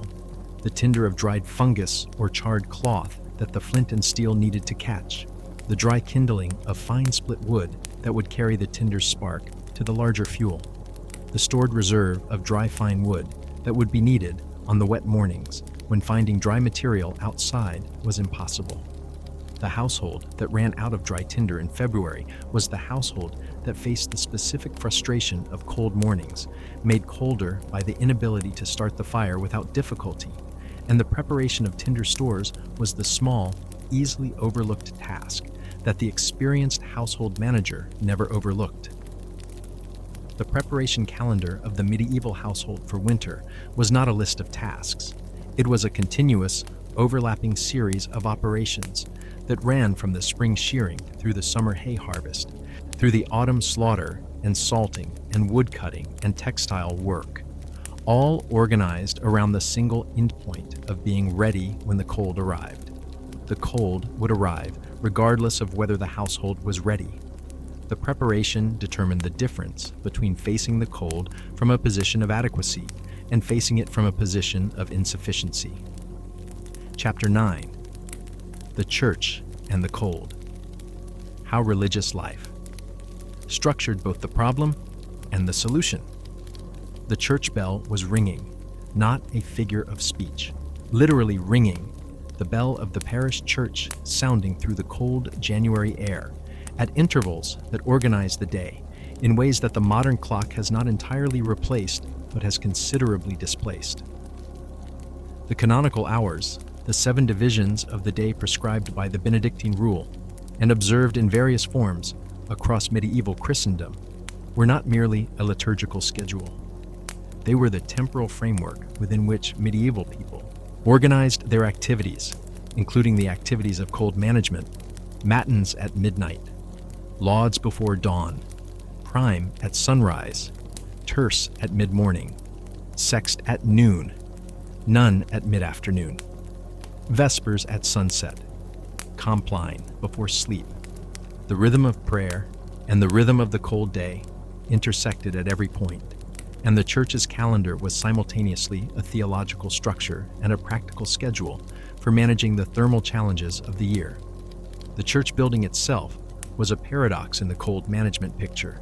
The great cathedrals and the major parish churches of the medieval period were, from a thermal standpoint, among the least comfortable buildings a person could spend time in during January. The scale of the interior, necessary for housing the congregation and for the specific acoustic and visual requirements of the liturgy, made effective heating essentially impossible with the technology available. A cathedral nave heated by a central fire or by portable braziers at the floor level was a space in which the heat produced at ground level rose immediately to the vaulted ceiling, where it was of no use to the congregation standing in the cold below. The medieval congregation attended Mass in their outdoor clothing, the warmest clothes they had, in some cases supplemented by additional wrapping for the specific cold of the church interior.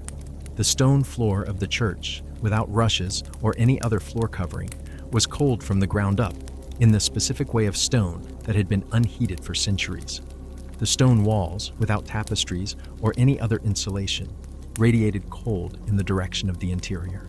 The stained glass windows, which were the most distinctive visual feature of the Gothic church, were the most significant thermal failure point of the building.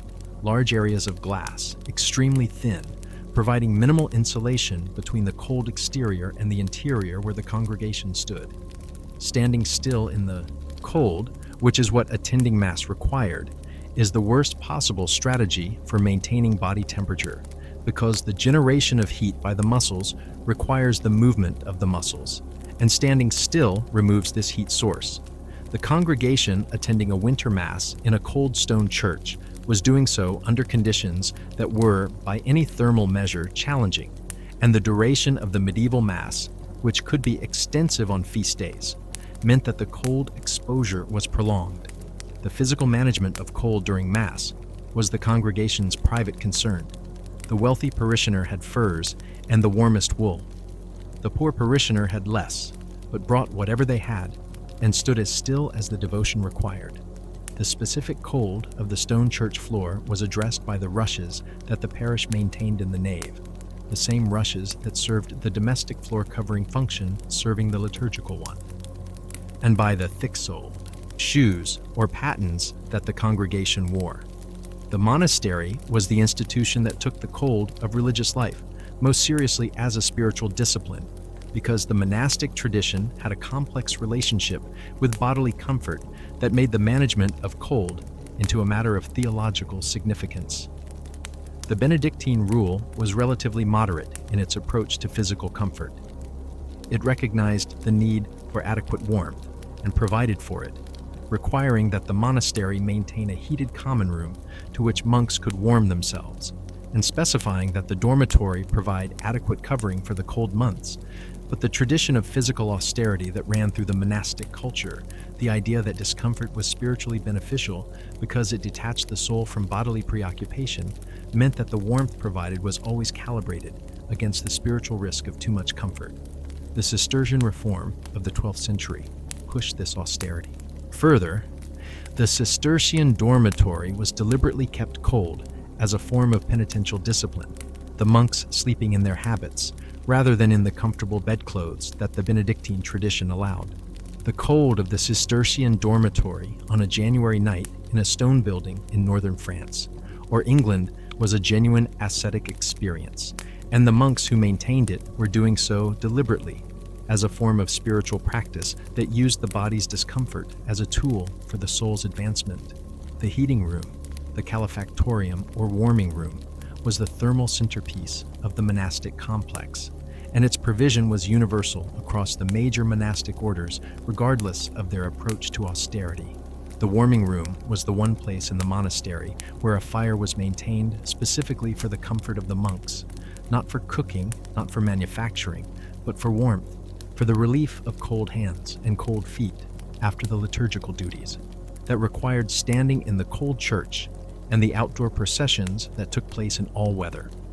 The warming room was available to the monks at specified times of day, and the gathering at the warming room was one of the few occasions of the monastic day when the silence rule was relaxed enough to permit quiet conversation. The social dimension of the warming room, the community forming around the heat source, replicated in the institutional context the same social pattern that the peasant family practiced around the longhouse fire, and the aristocratic household practiced in the solar. Heat was social as well as thermal, and the specific warmth of the fire was inseparable from the specific warmth of the company gathered around it. The church calendar's organization of the fasting year had thermal dimensions that we have touched on, but deserve extended treatment. The extensive fasting calendar, which required abstinence from meat and fat on Fridays, through Advent, through Lent, and on numerous other prescribed occasions, was a thermal intervention as well as a spiritual one, and its thermal effects were not neutral. Lent, the 40-day fast before Easter, ran from Ash Wednesday to Holy Saturday, typically from mid-February to early April in the northern European climate. This was the period in which the winter's food stores were most depleted. The weather was still frequently cold, and the body's need for caloric fuel was still significant. The Lenten prohibition on meat and dairy removed from the diet precisely the high-fat, high-calorie foods that cold-weather thermal management most relied on, and the thermal consequences of a strict Lenten fast in Northern Europe were real. People who were cold and eating insufficient fat were colder than people who were cold and eating adequate fat. The Church acknowledged this problem in the dispensation system, the exemptions from fasting requirements that were granted for the sick, the very young, the very old, and in some interpretations, the very cold. The practical management of Lenten fasting in a climate where late February and March were still genuinely cold produced a range of creative theological interpretations of what fasting required and what exceptions were appropriate, and the records of episcopal courts dealing with fasting violations suggest that the population's compliance with the full rigors of the Lenten fast in cold weather was less than perfect. The feast days of the church calendar were the thermal counterweight to the fast days, and their distribution through the winter months was not thermally random. The Christmas feast we have already discussed, the feast of St. Nicholas on December 6th, the Epiphany feast on January 6th, the Candlemas feast on February 2nd. These were moments in the deep cold of winter when the community gathered, ate well, drank the spiced wines of celebration, and collectively reinforced the thermal reserves that the cold months depleted. The Candlemas feast was also the ritual of the candles, the blessing of the candles that would be used through the year in the church and in the home, the light of the blessed candle carrying spiritual significance alongside its practical function. The candle was the primary artificial light source of the medieval world, and the light of the candle was inseparable from the warmth of the flame that produced it. A room lit by many candles was a room warmed by many small flames, the aggregate of their heat non-trivial in the enclosed spaces of the medieval interior. The blessing of the candles at Candlemas was, in its practical dimension, the blessing of the household's light and warmth for the year ahead. The specific practices of the church around the dead and the dying had thermal dimensions that intersect with the cold management picture in revealing ways. The death watch, the vigil kept through the night beside the body of the recently dead, the ouge, community gathering to pray and to maintain the corpse in the state that Christian theology required until burial, was conducted in the coldest months under conditions that the thermal management system of the house had to accommodate. The gathering of the community around the body, the candles burned through the night, the prayers set in rotation, all of this generated heat in the space where the cold body lay, and the living community's warmth was present alongside the absence of warmth in the body they were watching. The church's role in community cohesion during the winter was its most significant thermal contribution, and it was indirect but real. The community that gathered regularly, at Mass, at the feast day celebrations, at the communal events organized by the parish calendar, was a community whose members knew each other's situations, who were aware of the household that had lost its cow to the autumn sickness and was facing the winter without its thermal contribution, who mobilized the charity of the community in response to need. The parish, as mutual aid network, the distribution of food, fuel, and assistance to the households that had fallen short in their winter preparation, was the social safety net of the medieval community, organized around the church's charitable mission, but operating through the practical knowledge of neighbors who knew what each other had and what each other needed. Chapter 10. The Class Divide. 2 medieval winters and the vast distance between them. Let us be completely honest about something. Everything described in the previous chapters has been presented as the medieval cold management system. And it was, all of it was real. All of it was used. All of it contributed to the survival of the medieval population through the frosty nights. But the access to these strategies was not uniform.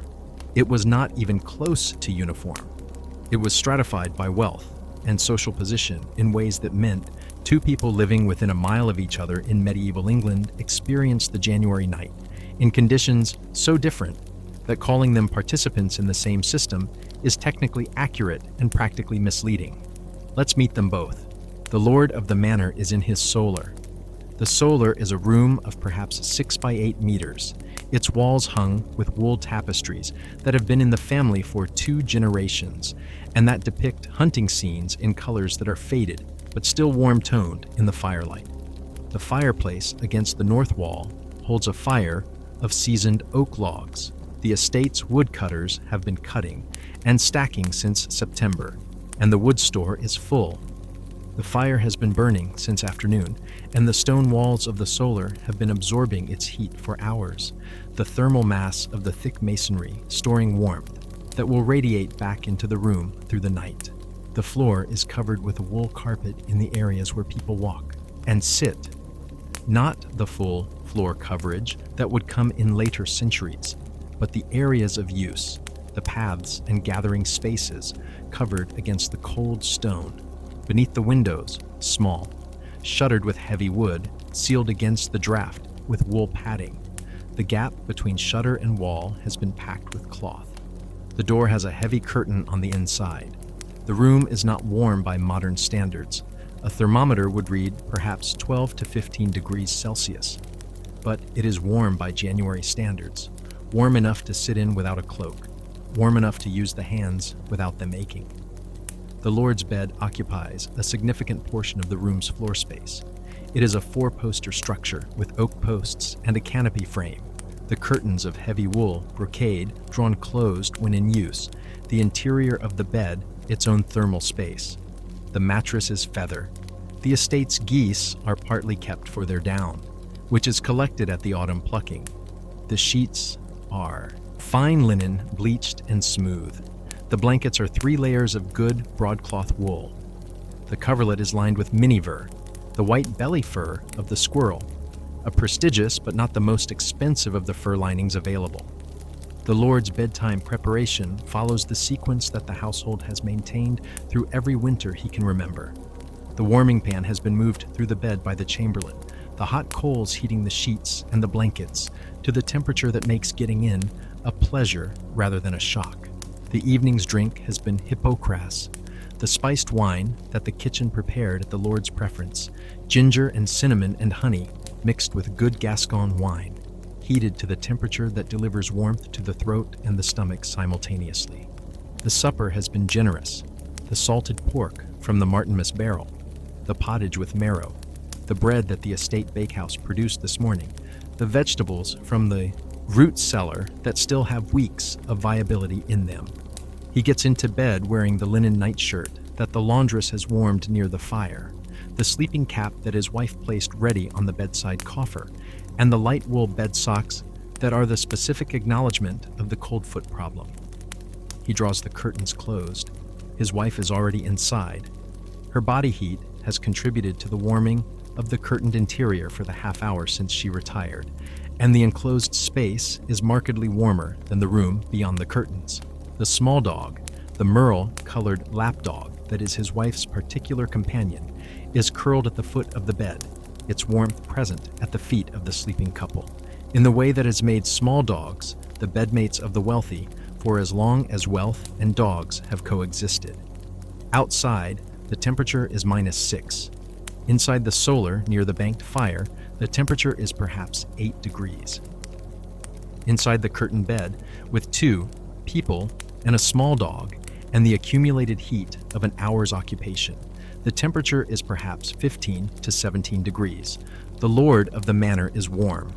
Now let's go a mile east to the longhouse of the villains.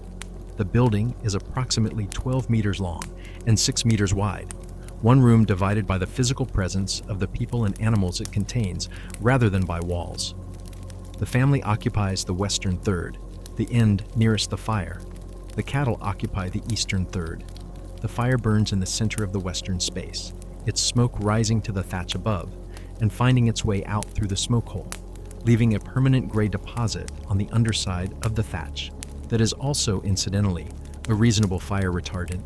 The walls are wattle and daub, their thickness perhaps 20 centimeters in the better sections, less in the places where the daub has cracked and not been repaired since the autumn, because the autumn was busy with the harvest and the slaughter and the wood cutting, and there were only so many hours.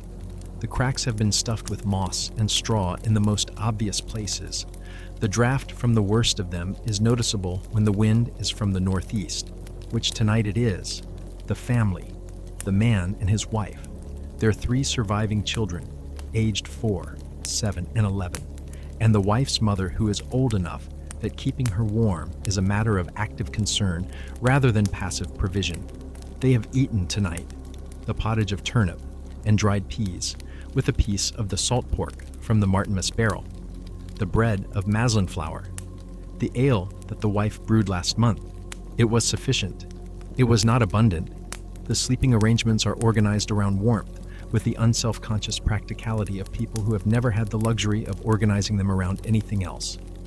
The straw pallets are laid near the fire, not so near that a spark is a realistic danger, near enough that the fire's heat reaches them. The man and his wife sleep together, their body heat shared under the wool blanket that is their best piece of bedding. The blanket that was part of the wife's dowry, that has been repaired in 3 places, that will be repaired again in spring. The 4-year-old is between them because the 4-year-old is the most vulnerable to cold, and the warmest sleeping position is between 2 adult bodies.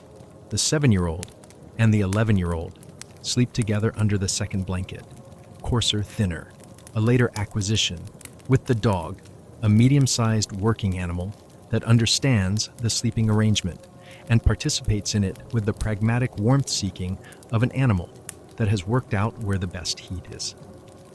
The wife's mother sleeps nearest the fire, the position that requires the least walking in the dark when the need arises in the night, and that provides the most direct radiant heat. She has the thinner of the 2 cloaks as an extra cover. The thicker cloak is over the children. The cattle at the far end of the building are generating their heat continuously.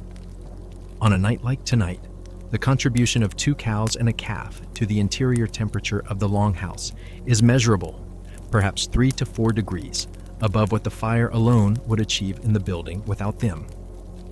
3 to 4 degrees sounds modest.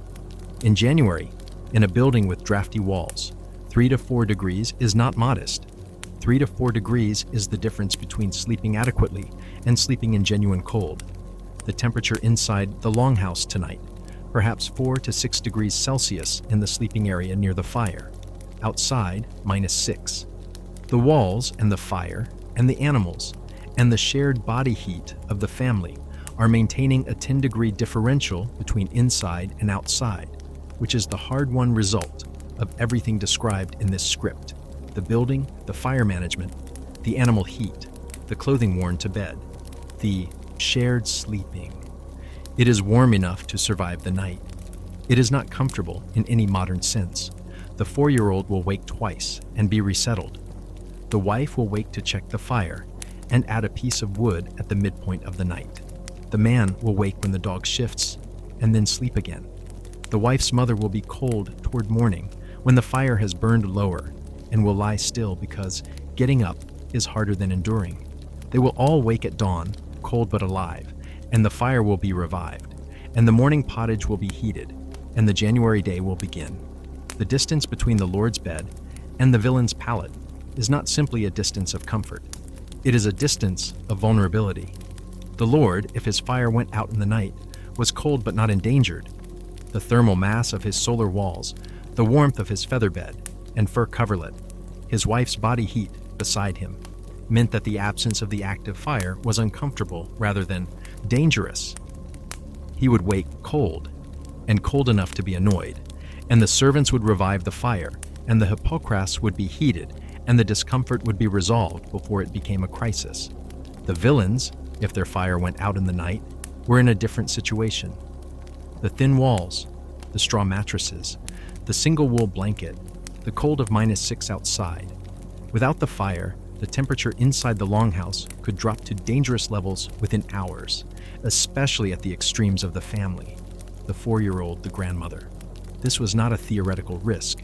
The records of medieval infant and elderly mortality through the winter months reflect, among other causes, the specific vulnerability of the young and old to cold in inadequate housing with inadequate fuel. The wife's attention to the fire through the night, the waking, the assessment, the addition of fuel, was not obsessive behavior.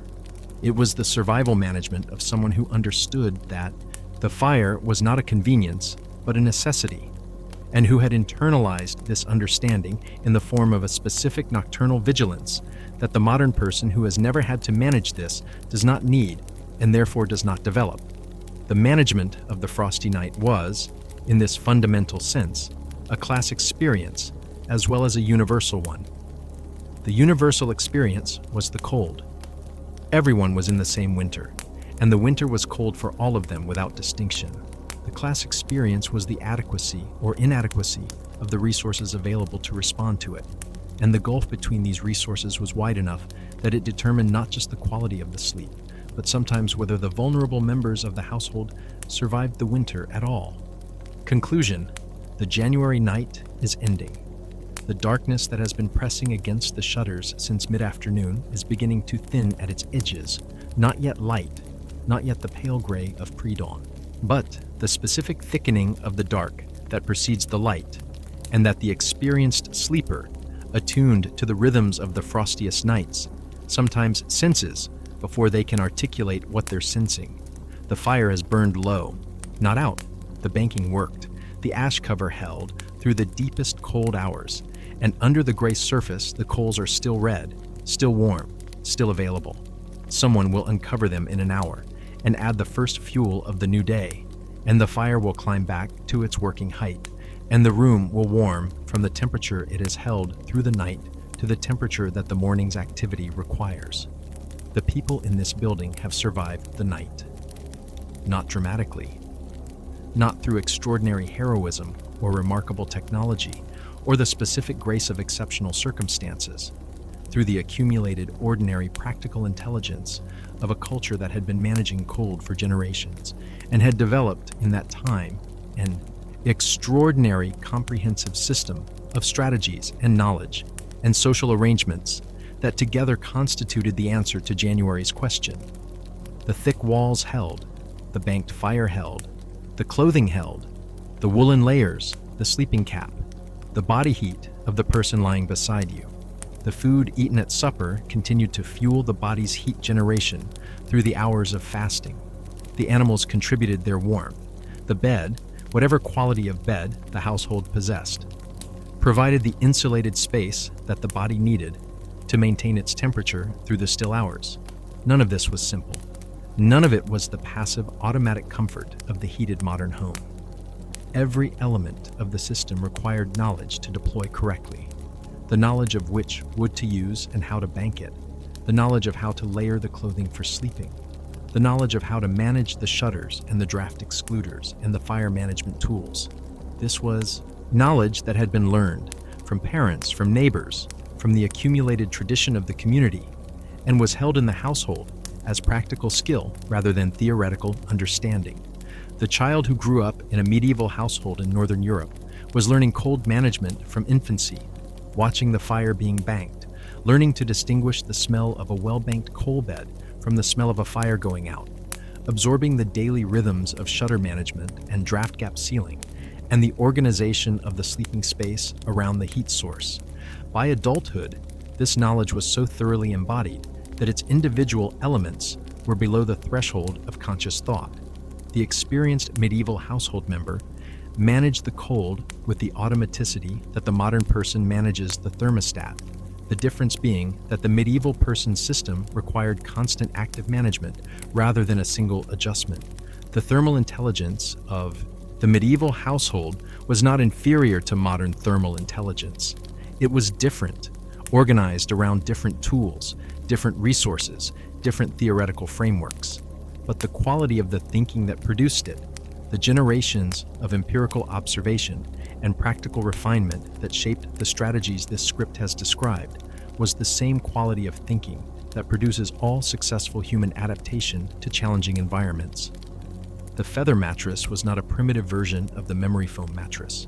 It was the best possible solution to the problem of comfortable insulated sleeping available within the material constraints of its time, and it solved that problem effectively enough that its physical principle, the trapped air, the conforming loft, the low-density, high insulation structure, are still the principles of the best sleeping insulation available today.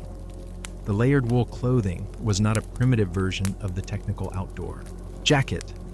It was the best possible solution to the problem of insulated flexible body covering available within the constraints of its time, and the layering principle it embodied is still the principle that modern cold weather clothing design teaches as best practice.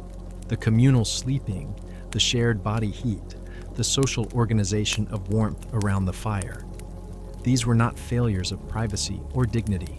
They were the most energy efficient, most thermally effective, most practically rational responses to the problem of keeping multiple human bodies warm through a cold night with limited fuel. And their rationality becomes visible the moment you look at them as thermal strategies, rather than through the lens of modern privacy expectations. The medieval frosty night was cold. It was genuinely, seriously, in some cases, dangerously cold.